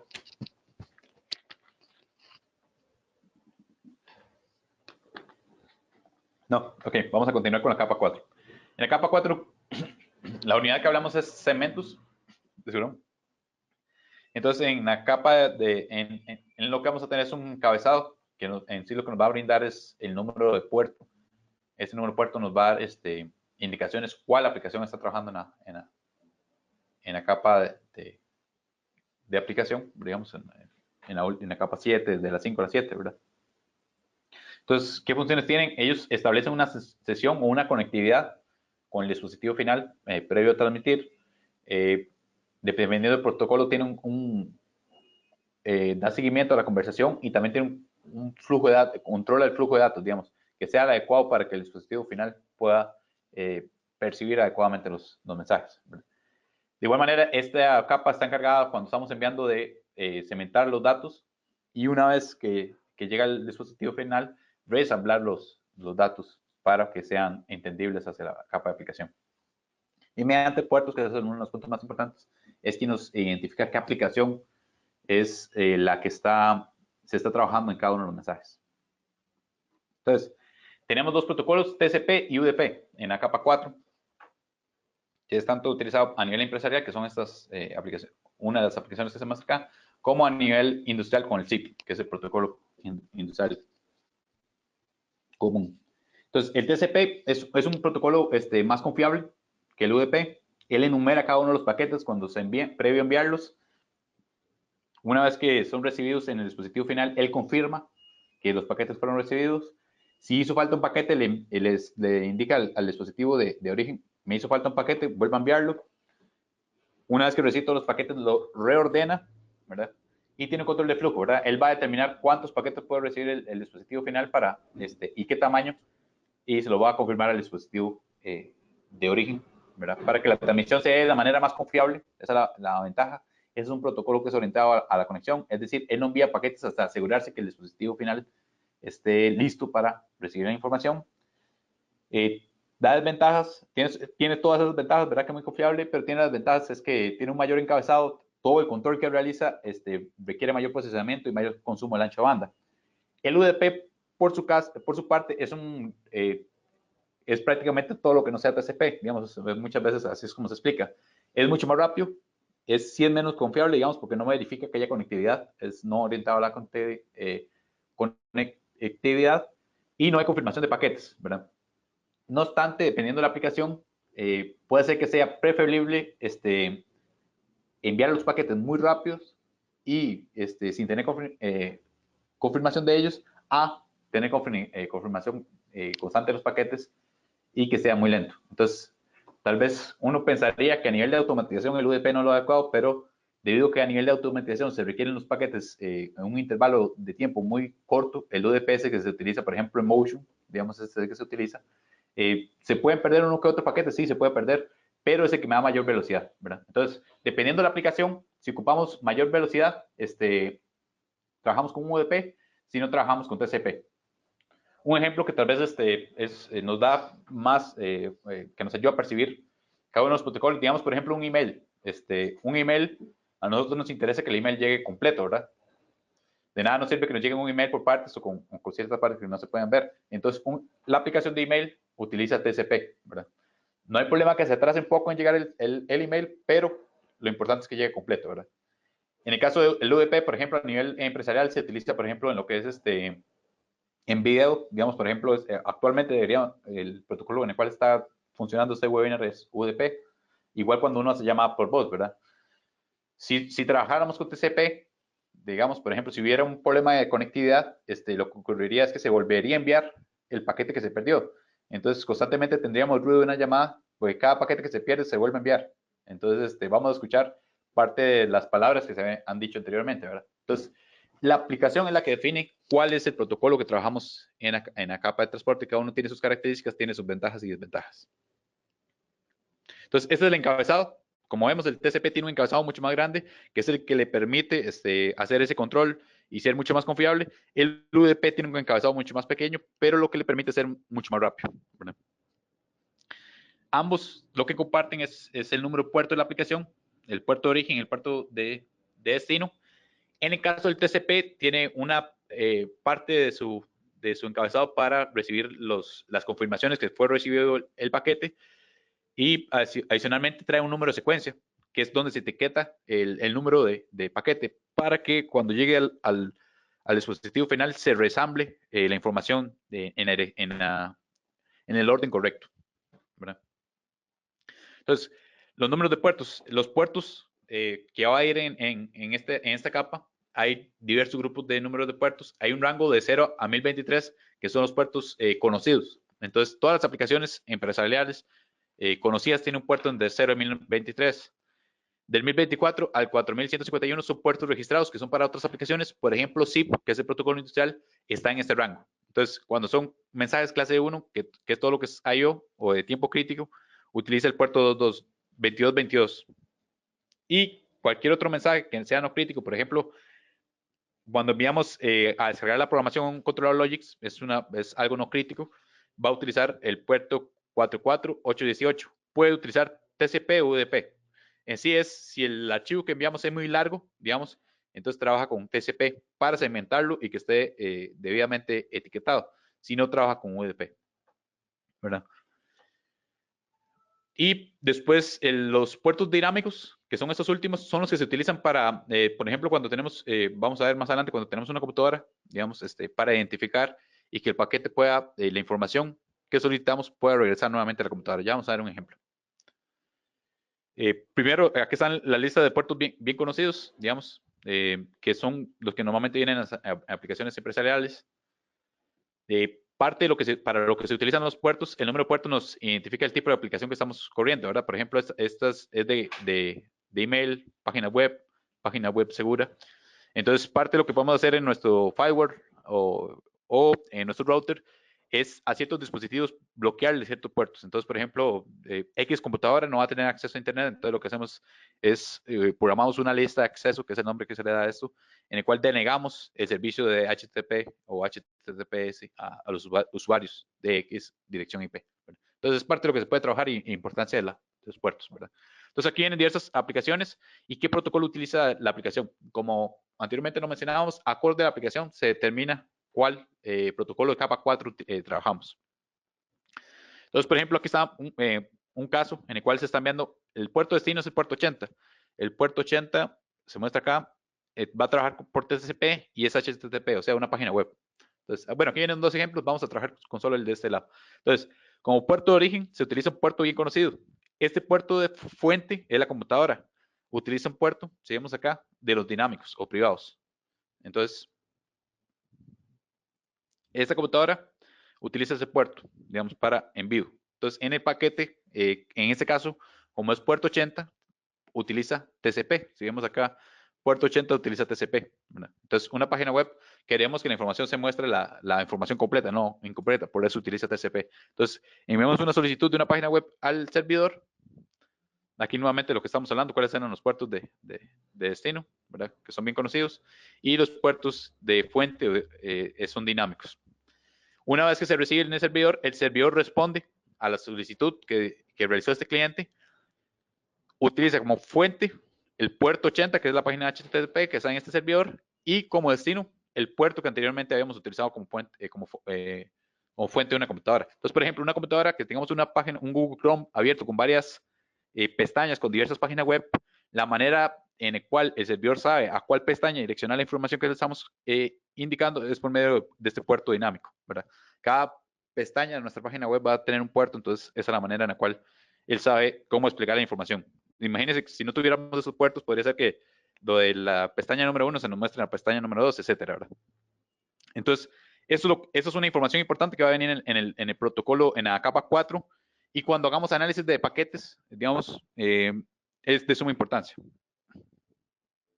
Entonces, por ejemplo, aquí se muestra ya todo cómo se envía la información. En la capa 2 va a venir una dirección MAC, destino y fuente. En la capa 3 va a venir la dirección IP, origen y destino, digamos, que estaría acá. Y en la capa 4 va a venir el número de puerto. Después de esto, va a venir lo que son los datos de usuario, dependiendo de la aplicación que estamos trabajando, ¿verdad? Y una cola final que es para control de dispositivo, ¿verdad? Aquí parte de lo que habíamos visto es que aquí estaba el checksum, que era con el cual se verificaba cuando llega al otro lado que el paquete haya llegado sin ninguna distorsión. Si es menor del tamaño mínimo, que era 64 bytes, es descartado. Si es mayor a 1500, también es descartado porque se considera que era un paquete con mucho con ruido, ¿verdad? Entonces, así es como, esa es la información que viene, que va a venir, digamos, principal, que va a venir en cada uno de nuestros paquetes cuando lo enviamos por red. El dispositivo final va a verificar si la dirección de destino es la MAC de él, va a seguir y va a pasar a capa 3. Si ve que la IP de destino es la IP de él, va a seguir. Seguidamente va a ver cuál es la aplicación y esa aplicación va a poder consultar la información que se le están brindando. Próximamente en nuestro canal de YouTube yo voy a cargar, este es un simulador que tiene Cisco. Lo que vamos a realizar es varias simulaciones, cómo se transmiten los paquetes en capa 2, por ejemplo, o cuando ya tenemos un router. Vamos a darle doble clic al paquete y acá podemos ver cuál es la dirección IP de destino.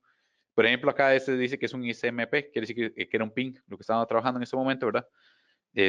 Cuál es la dirección es MAC y en qué puerto. La capa física me dice en qué puertos que está el paquete. Entonces, vamos a subir varios videos. Eso es un simulador de Cisco, entonces van a ser simulaciones a nivel empresarial, pero digamos, por ejemplo, vamos a hacer un ping entre una computadora y otra computadora en la misma red y vamos a ver cómo cambian esos paquetes cuando van y vienen.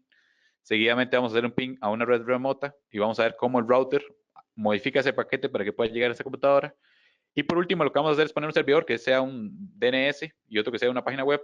Enviamos el paquete y vamos a ver cómo cambian cada una de las capas y cómo en la capa de aplicación va a indicar cuál es la aplicación que estamos trabajando, si es una página web o o un DNS. Entonces, este es un video que yo esperaría trabajar en los próximos 15 días y si están suscritos a nuestro canal, les va a llegar la notificación, o si no, estén revisando estos días nuestro canal para que puedan observar estas simulaciones y entender un poco más de modelos.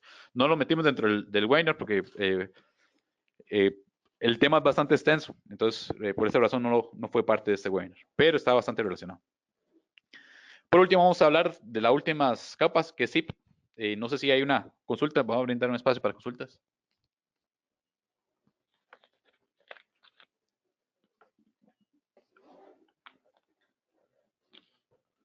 Ok, parece una consulta. La consulta, si vamos a continuar con lo que es ZIP. Entonces, ZIP es la capa 7 a nivel de, o la capa, bueno, 5, 6, 7, que es la capa de aplicación.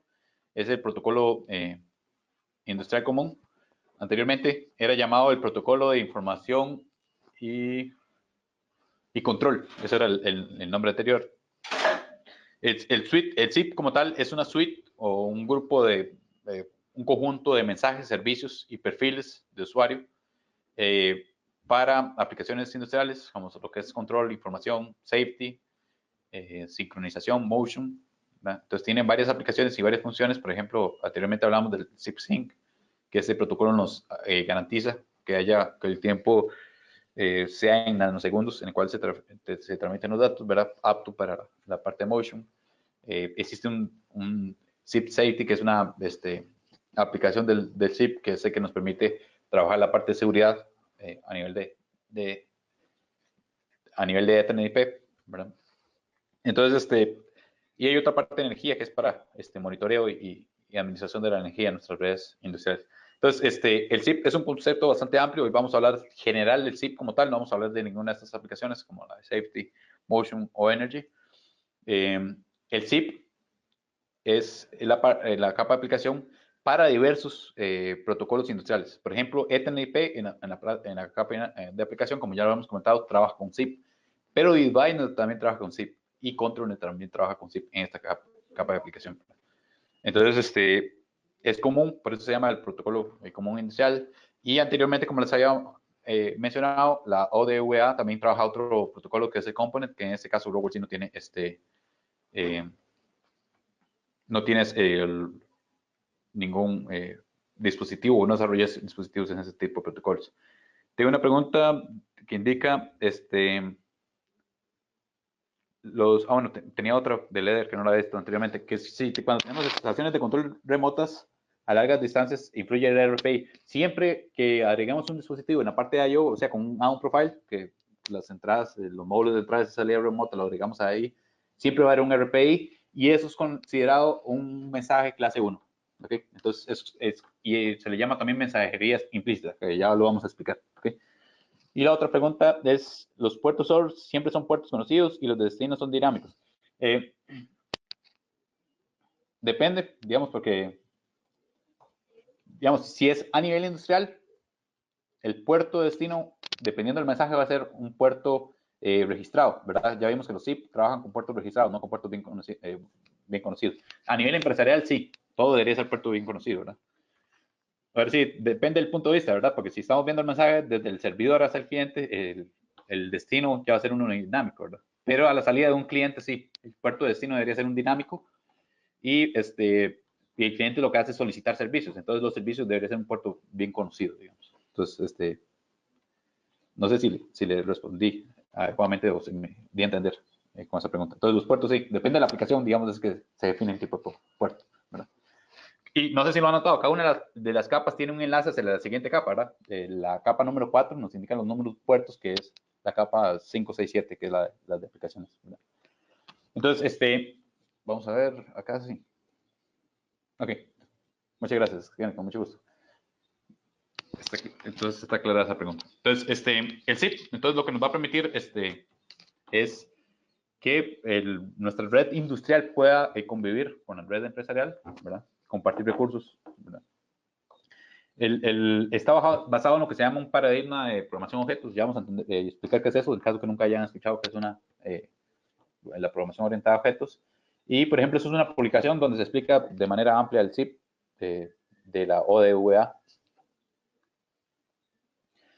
concepto importante que se trabaja en lo que es zip. Anteriormente, todas las redes industriales solo trabajaban en un modelo que se llama destino fuente o punto a punto, digamos. Entonces, por ejemplo, si tenemos que enviar un mensaje, el mismo mensaje a 4 puntos distintos, teníamos que enviar 4 mensajes. ¿Verdad?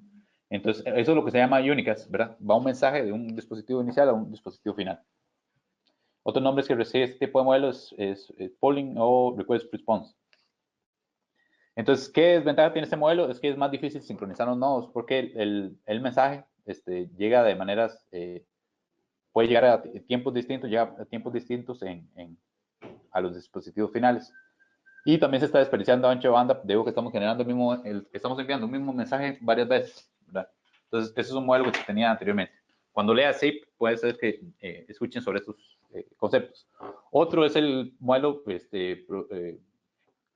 produce consumer, que en ese es lo que se trabaja en multicast. Entonces, envío un mensaje a cierto grupo de dispositivos finales, ¿verdad? Y esas son las capacidades que tiene zip y lo hace muy eficiente. Entonces, un solo mensaje, los dispositivos finales que requieren ese mensaje se conectan y obtienen esa información.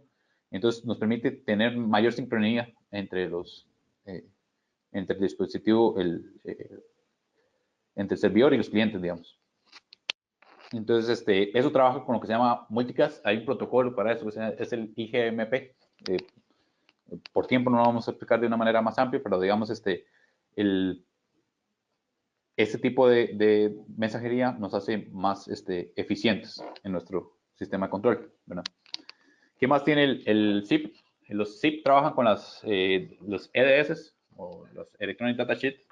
Entonces, esta información, lo que nos brinda es información sobre el fabricante y cómo está estructurada la parte de I/O. No sé si les ha pasado cuando se conecta al Iris Links, sale un dispositivo con signo de pregunta, ¿verdad? Entonces, eso quiere decir que no teníamos descargado el EDS en nuestra computadora. A partir de la versión 2.5 superior, con un clic derecho, se le puede escoger una opción que él automáticamente el dispositivo actualice el EDS. ¿Verdad? Entonces, en sí, el chip, como hablábamos, era un protocolo que tiene servicios de mensajes, mensajes y también perfiles de producto. El EDS es parte de la información que nos permite entender cómo está estructurado el equipo, ¿verdad? Y qué información nos puede brindar cada una de las partes. Por ejemplo, desde el Iris Links, gracias a la EDS, podemos ver, por ejemplo, un Control Logic, los módulos que tiene, ¿verdad? Y tarjetas de comunicación, etcétera. Entonces, eso es el EDS. ¿Verdad? Aquí vienen otras técnicas para ver cómo descargar los EDS en caso que lleguemos y no se tenga esa opción de hacerlo de manera automática del dispositivo, ¿verdad? Y cómo instalarlos, ¿verdad? Entonces, son dos notas técnicas de Knowledge Base, que Knowledge Base es un centro de ayuda de Rowell en la página web de Rowell.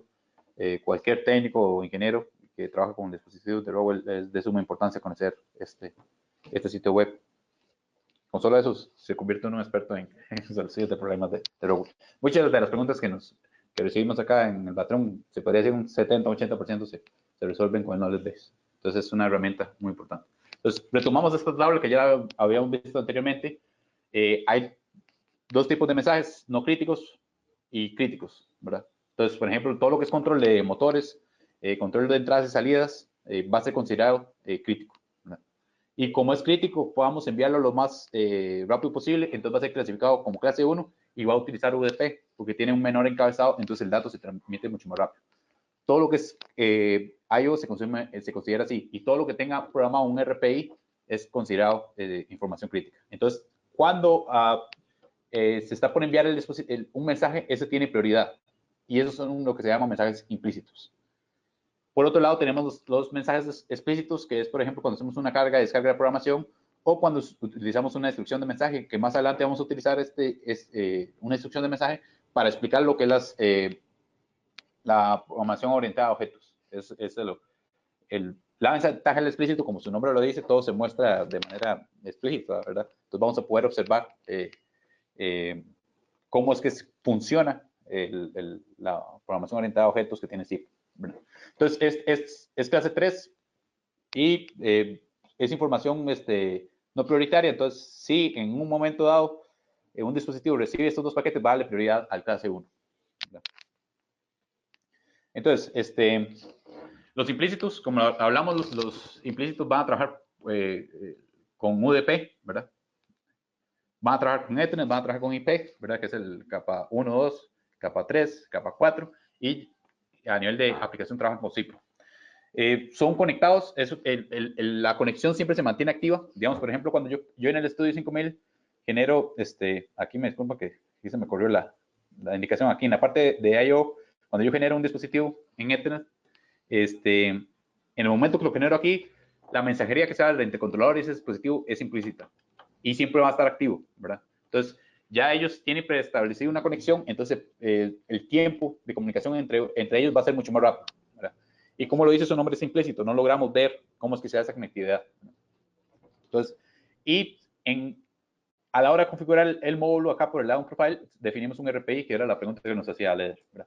Que es el tiempo en el cual cada cuánto debo recibir un paquete de ese dispositivo si no se va a considerar como una pérdida de comunicación. Entonces, eso lo vamos a trabajar todo lo que está yo, módulos de entradas y salidas, variadores, por ejemplo, un panel monitor, si lo agregamos acá, como un out profile también, ¿verdad? Entonces, parte de lo que se va a considerar como mensajes implícitos o clase 1 que van a tener prioridad, motion, ¿verdad? ¿Sí? Los mensajes explícitos, como lo conversábamos anteriormente, es la parte de configuración, de colección de datos, de esa información que no tiene tanta prioridad. Entonces, van a trabajar con Ethernet, IP, TCP y SIP, ¿verdad? Entonces, adicionalmente, si creamos una instrucción de mensaje, va a ser un mensaje explícito. Por ejemplo, los únicos que se pueden trabajar con mensajería implícita son los controladores de Logix. Entiéndase por Logix, Compact Logix y Control Logix. Porque solo en ellos es que podemos trabajar con los Sound Profile y agregar los equipos por medio de Sound Profiles. En los otros controladores, los micros, por ejemplo, trabajamos con mensajes explícitos. En este mensaje vamos a ver varios conceptos que están relacionados con la programación de objetos, que es lo que configuramos acá. ¿Okay? Entonces, ¿qué es un objeto? Un objeto es, por así decirlo, un objeto es una serie, un conjunto de atributos con el cual vamos a clasificar diversos dispositivos. Por ejemplo, en este caso, estamos hablando del ser humano, ¿verdad? Entonces, un ser humano tiene una altura, tiene un peso, tiene una altura, tiene una edad, etcétera. Tiene N cantidad de características. Esa lista, sin definir cuál es la altura, cuál es el peso, etcétera, etcétera, a eso es lo que se le llama objeto. La clase en sí, lo que define es todos los objetos que pertenecen, todos los objetos que están interrelacionados. Entonces quiere decir que se pueden caracterizar igual, van a formar lo que se le llama clase. ¿Okay? Entonces el ser humano es una clase, una instancia o un objeto, un ejemplo de un objeto va a ser, por ejemplo, Peter, que es que se muestra acá. Entonces Peter tiene estas condiciones y cada una de sus características se le llaman atributos. ¿Okay? Entonces, apenas le ponemos un valor a un atributo, va a ser una instancia o un ejemplo del objeto. El objeto sería esta tabla vacía. ¿Okay? Igual tenemos por acá a Sam, que Sam tiene estas características, ¿verdad? Entonces, los objetos se utilizan porque muchos, a nivel de programación, diversos dispositivos se van a comportar similar, ¿verdad? Otro ejemplo, que, por ejemplo, en el registro, donde está nuestra edad, donde está nuestra fecha de nacimiento, etcétera. Ahí podríamos hacer toda esta programación de toda esa base de datos, puede estar orientada a objetos. Entonces, digamos, ¿cuál es la información que siempre vamos a ocupar de una persona para que esté en el registro nacional? Si está casado, está soltero, la edad, si tiene hijos, etcétera. Entonces, toda esa plantilla, digamos, que generamos sin información se le llama objeto. Apenas ingresamos la información de alguno de nosotros, eso es un ejemplo, una instancia de ese objeto, ¿verdad? ¿Verdad? Y cada uno de esos valores que le damos a cada una de esas características se le llaman atributos, ¿verdad? A los objetos, algo adicional, un concepto adicional, están los servicios, que son las acciones que vamos a hacer con estos objetos, que esos objetos pueden realizar. Normalmente a nivel de automatización y sí, lo que vamos a trabajar es con get y un set. Bueno, hay otro que es reset. Entonces, el get es para obtener, leer, digamos, el valor que tiene un dispositivo final. El set es para definir, setear o definir, programar una consigna al dispositivo final. Y el reset es para, digamos, enviarlo a valores de fábrica. Entonces, acá viene un ejemplo con un PowerPlus 40. Un objeto, digamos, cada parámetro, por ejemplo, una clase, hay varias clases como se muestran acá, una de ellas son los parámetros del dispositivo. Entonces, todos los parámetros de un Publish 40, por ejemplo, tienen un nombre como tal, que es el que nos describe qué es el parámetro, el valor en ese momento del parámetro, un valor mínimo que yo le puedo programar ese parámetro, un valor máximo, el tipo, si es un entero, si es un doble entero, etcétera. Si es un booleano, ese parámetro, por ejemplo, digamos que sea el desactivar la reversa. El desactivar la reversa es un tipo booleano, es un 1 o un 0. Si está en 1, desactiva la reversa, si está en 0, puede ser cambio de sentido giro del variador, por ejemplo. El tamaño, etcétera. Entonces, toda esta plantilla que tenemos acá vacía es un objeto, ¿verdad? Todo el grupo de parámetros se le va a llamar clase. Entonces, va a haber una clase que va a ser, en el caso de los PowerPoint 40, es la 0F, eso es decimal, entonces F quiere decir en valor decimal 15, va a ser 15, es el valor de esa clase. ¿Qué servicios puedo hacer yo con esos parámetros? Puedo hacer varios servicios. Si yo entro en el manual de usuario, me dirijo a esta sección, puedo hacer varios servicios. ¿Qué servicios puedo hacer? Es definirle un valor, perdón, leer el valor que es get, reset es enviar a valores de fábrica. Mira, aquí copié mal esta tabla. Aquí tuve que haber copiado mal la tabla porque debería estar el set también. Entonces, tenemos que tener varias opciones. Seguro esa tabla la tuve que haber tomado de otra clase. Tenemos que tener la opción de get, set y reset, que es enviar a valores de fábrica, digamos, reiniciar ese parámetro al valor de fábrica, ¿verdad? Es más, otro de los atributos que debería estar en esta lista es cuál es el valor que trae de fábrica ese parámetro, ¿verdad? Entonces, una instancia sería ya llenar esta tabla con un parámetro del variador. Digamos, por ejemplo, en Publish 40, el parámetro 31 es la tensión de placa del motor. Entonces, tiene todos esos valores. Ya hay un valor predefinido para ellos. En el caso de por ejemplo, digamos que ese sea un variador que está funcionando en un momento instantáneo, quiere decir que se le programó en 230 la tensión a ese variador. Después, el parámetro 32 es la tensión de la frecuencia de placa, digamos, y así sucesivamente tenemos n cantidad de instancias de ese objeto, que son todos los parámetros del variador. ¿Okay? Aquí en el manual, el número de instancia es exactamente el número de parámetros del variador. Entonces, considerando eso, es que nosotros generamos un mensaje explícito. Entonces, aquí, como les dije, en el mensaje explícito vamos a poder observar, como su nombre lo dice, es explícito, podemos observar bien y entender bien cómo se da el mensaje zip entre dos dispositivos a nivel de la capa de aplicación. Entonces, cuando creamos un mensaje, digamos, lo ponemos como un mensaje zip. En la parte 2, escogemos el tipo de servicio. Lo que va a mostrar es un texto. Entonces, por ejemplo, es un get o un set, por ejemplo. Ese es el código de servicio, que esto va a ser un código hexadecimal. Aquí nos pone entre paréntesis que es hexadecimal. Después, aquí en este caso puse, por ejemplo, digamos. El 5 es la estancia, que el 4 es la clase, que la clase va a ser el grupo de objetos que queremos trabajar. Entonces, si lo que queremos es modificar un parámetro, vamos a trabajar con el número 15 ahí, por ejemplo, en la clase. Tenemos que trabajar con lo que son parámetros. ¿Qué es lo que normalmente trabajamos en mensajes, verdad? Lo que queremos es modificar parámetros. Pero parte de lo que podríamos hacer es leer información del dispositivo. Entonces, vamos a la clase de identidad. Entonces, ahí podemos ver la versión de firmware del dispositivo, el nombre del dispositivo, cuál es el fabricante, etcétera, etcétera, etcétera. Después, la instancia es el número parámetro, ¿verdad? Como vimos que en el caso del Publish 40, el número parámetro, el número de instancia es exactamente el número parámetro. Y el 6 es el atributo. Entonces, aquí escogemos cuál de todos estos queremos leer. Entonces, por ejemplo, otro de los atributos de la instancia podría ser la unidad. Entonces, en la cual se están trabajando estos valores. Entonces, leemos en un mensaje el valor actual y leemos su unidad.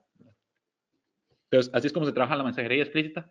Aquí viene un ejemplo, ¿verdad? Entonces, un get, obtener solamente un atributo. Hasta existe un get para múltiples atributos, o sea, leer varios atributos a la vez. Entonces, por ejemplo, aquí en este ejemplo, el service code es E. Cuando yo escojo él me pone de manera automática E, que es 15 en hexadecimal. Entonces, eso quiere decir que es un get. Después, la clase está en F, que F lo que quiere decir que es un parámetro del dispositivo, lo que queremos leer. Después la instancia está en 39, que acuérdense que el número de instancia está relacionado al número de parámetro, entonces el tiempo de aceleración, por ejemplo. Y el atributo es la línea que queremos leer de la tabla de atributos. Entonces, bueno, aquí está mal enumerado. Esto es 0, 1, 2, 3, 4, 5, 6. Entonces, el 1 es el valor del dispositivo. De igual manera, lo pueden verificar en el manual de usuario del equipo. Entonces, el número de parámetro es el 1, ¿verdad? Entonces, sí, esta presentación tiene un error acá que esas tablas empiezan en 0. ¿Ok? Entonces, así es como trabaja la programación de objetos y así es como se logra evidenciar a nivel de un mensaje cómo es que SIP trabaja y está basado en lo que se llama programación objetos. No sé si tiene una duda de la capa zip y después ya estaríamos casi que finalizando. Vamos a mostrar unas de diversas documentación técnica que pueden consultar para tener mayor información de ETNP y vamos a comentar un poco los próximos eventos. Entonces, no sé si tienen alguna duda de lo que es zip. ¿Verdad? Lo importante es que paradigma de objetos, cualquier fabricante que trabaje en ETNP tiene que trabajar con estas clases, instancia. Entonces, eso es lo que va a facilitar el poder comunicar los dispositivos ETNP. Y para garantizar que sea ETNP, podemos ir a la página de la ODVA para verificar que haya sido probado acorde a lo que define el estándar. ¿Verdad? Entonces, vamos a empezar a ver diversas referencias. Esas son publicaciones de la ODVA. Entonces, por ejemplo, este es el que le comenté anteriormente, donde se explica un poco más de ZIP. Ahí viene toda la lista de servicios, las listas de clases, de instancias. ¿No? Esta es otra guía que define cuáles son las pruebas que se hace un dispositivo ETNP para que se pueda decir que es ETNP. ¿Verdad? Hay otras más, ¿verdad? Adicionales. Esas son guías de diseño de Roble para implementar diversas opciones. Esta es la de planta conectada, que fue la que estuvimos conversando y vimos los tiempos de convergencia, por ejemplo, de los diversos protocolos de cuando hacemos anillos, por ejemplo. Cómo implementar una red en anillos a nivel de switches. Es esta guía, ¿verdad? De la fibra óptica, capa física, la parte wireless a nivel de empresarial. Si utilizo NAT, que es una aplicación cuando tenemos reducido la cantidad de direcciones IP o tenemos una máquina en la cual no queremos cambiar las direcciones IP y queremos integrarla a nuestra red, etcétera, etcétera, etcétera. Hay una gran cantidad de documentos. Los VPN, no sé si a algunos de ustedes les toca cada cierto tiempo trabajar remoto a su empresa, los VPN lo que genera es un túnel virtual, es como una conexión virtual punto a punto desde el punto donde usted esté hasta su empresa y está encriptado, entonces es seguro. Entonces el VPN a nivel a nivel industrial va a ser muy utilizado o es muy utilizado por lo que son OEMs. Entonces yo entrego una maquinaria a un usuario final y le puedo dar soporte remotamente de manera segura, la información va criptada, así nadie puede interceptar la información y generar un ataque en nuestra empresa. Bueno, nada se puede garantizar en redes que es 100% seguro, pero va a ser bastante seguro, digamos. Va a ser bastante difícil poder interceptar la información. Entonces, migraciones de dispositivos obsoletos, etcétera. Aquí hay diversas, en la parte de seguridad. Hay otros white papers, que es un documento un poco más pequeño. Esta guía de diseño es un documento bastante amplio. Los white papers son como resúmenes. Entonces, como para inicialmente tener una idea, muchos de los temas que están como guías de diseño también están como white papers. Entonces, este es el código, como les digo, con este código ustedes los buscan en Google y ya obtienen la versión PDF de esos documentos. Notas de aplicación, troubleshooting de ETNP, lo que son sockets, etcétera. Aquí verás notas de aplicación. Mucha información que yo tomé a nivel de esta presentación es de información del CCNA. He estado estudiando con Cisco lo que es redes.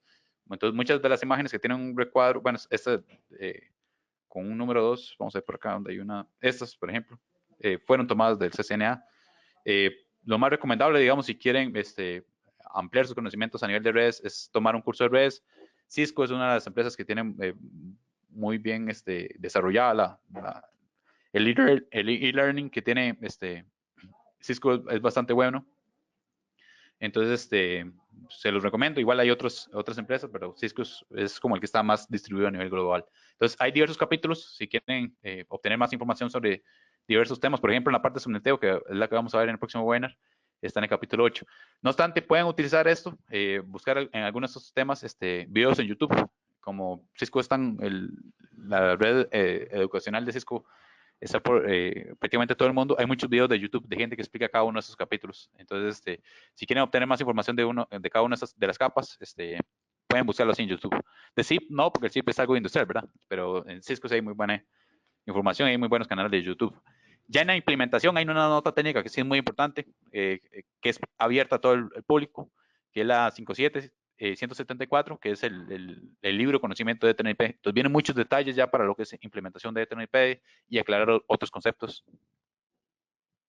Y después, ¿cuáles son los próximos eventos? Bueno, hicimos un primer lanzamiento de videos de YouTube. Si no tuvieron chance de verlos previos a este webinar, se los recomendamos porque se aclaran varios conceptos básicos de lo que es ETNP. El día de hoy, el 27 de febrero, realizamos el webinar de lo que es el modelo OSI, ¿verdad?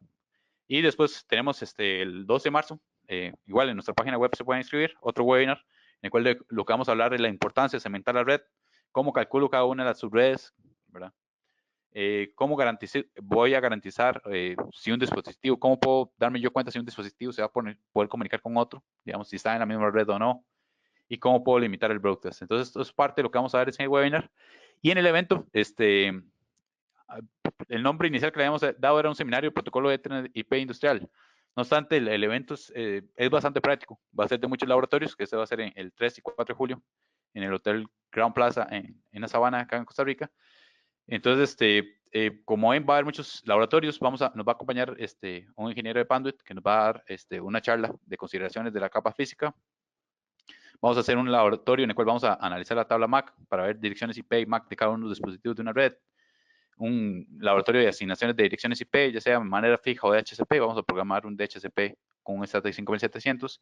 Va a haber un demo cada 3 personas, ¿verdad? También vamos a crear los drivers en el Address Links. Hay 2 drivers. Vamos a ver cuáles son las ventajas de uno y otro. Hay uno que no es muy recomendable porque genera mucho routers en la red. El Express Setup, que es un botón que tienen los switches Stratix para activar unos macros para que el switch esté apto para nivel de automatización y para facilitar la puesta en marcha del switch. Es parte de lo que vamos a trabajar. Los tipos de mensajería, vamos a hacer ejemplos con mensajería clase 1, clase 3. Adicionalmente, vamos a hacer un laboratorio, se le puse una demo que va a ser demostrativo, con una herramienta, un analizador de tráfico. Vamos a monitorear los mensajes y vamos a ver cada uno de los puertos, ¿verdad? La parte de LANs, vamos a ver por tiempo no vamos a hacer un laboratorio de VLANs, pero no obstante vamos a ver lo que son las VLANs, como un switch puede cementar las redes de manera virtual. En un mismo switch pueden haber 2 redes cementadas. Y los Smart Ports, que es una funcionalidad que tienen los switches industriales para facilitar la puesta en marcha y nos ayuda a que funcione adecuadamente la red industrial. Por ejemplo, brinda lo que es seguridad, brinda también designa el tipo puerto, si es un puerto para un dispositivo final o si es un puerto entre switch y switch. Eso se tiene que programar diferente. Si hubieran varias VLANs, uno se tiene que programar como trunk y otro como access, ¿verdad? Entonces, parte de la información que nos dan los Smart Ports. Adicionalmente, cuando uno habilita un Smart Port, el tiempo de levantamiento de ese puerto, digamos, el tiempo que dura en converger con el dispositivo final es mucho más rápido. Entonces, si tenemos un DHCP, es muy importante que siempre habilitemos el Smart Port, ¿verdad? Hay un video ya en nuestro canal de YouTube que vamos a agregarlo en la lista de la iniciativa de TNP, que es que habíamos realizado una puesta en marcha básica, un switch, donde se habilita el DHCP, el Smart Port y el Express Setup. Ese también lo vamos a agregar en la lista de videos. Ya está en nuestro canal de YouTube, lo que va a hacer es agregarlo en esta lista.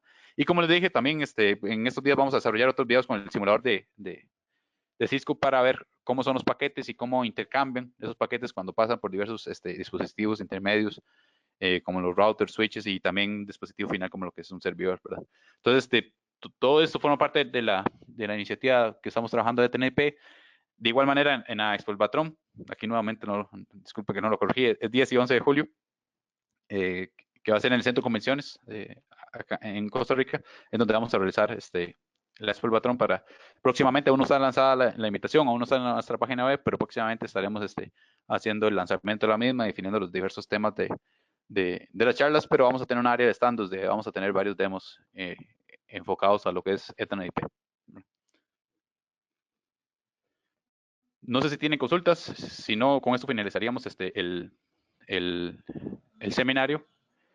¿Qué días se pueden realizar los registros en el seminario? En el seminario, en el hotel ya se pueden realizar en la página web. Está como seminario protocolo de TNP. Es probable que en esos días le cambie el nombre más hacia switches Stratix, porque es puesta en marcha en realidad de switches Stratix, ¿verdad? Más que un seminario de TNP, ¿verdad? Hoy sí cubrimos más lo que es el seminario, ¿verdad? Okay. Con mucho gusto. Entonces, muchas gracias a todos por su tiempo. Como les indiqué, este webinar está siendo grabado, lo vamos a estar subiendo próximamente en nuestro canal de YouTube. Les recomiendo inscribirse en nuestro canal de YouTube. Tanto este tema como los otros temas y los otros productos que trabaja el Batrón, los estamos realizando diversos webinars técnicos y subiendo a nuestra página al canal de YouTube nuestro. Muchas gracias.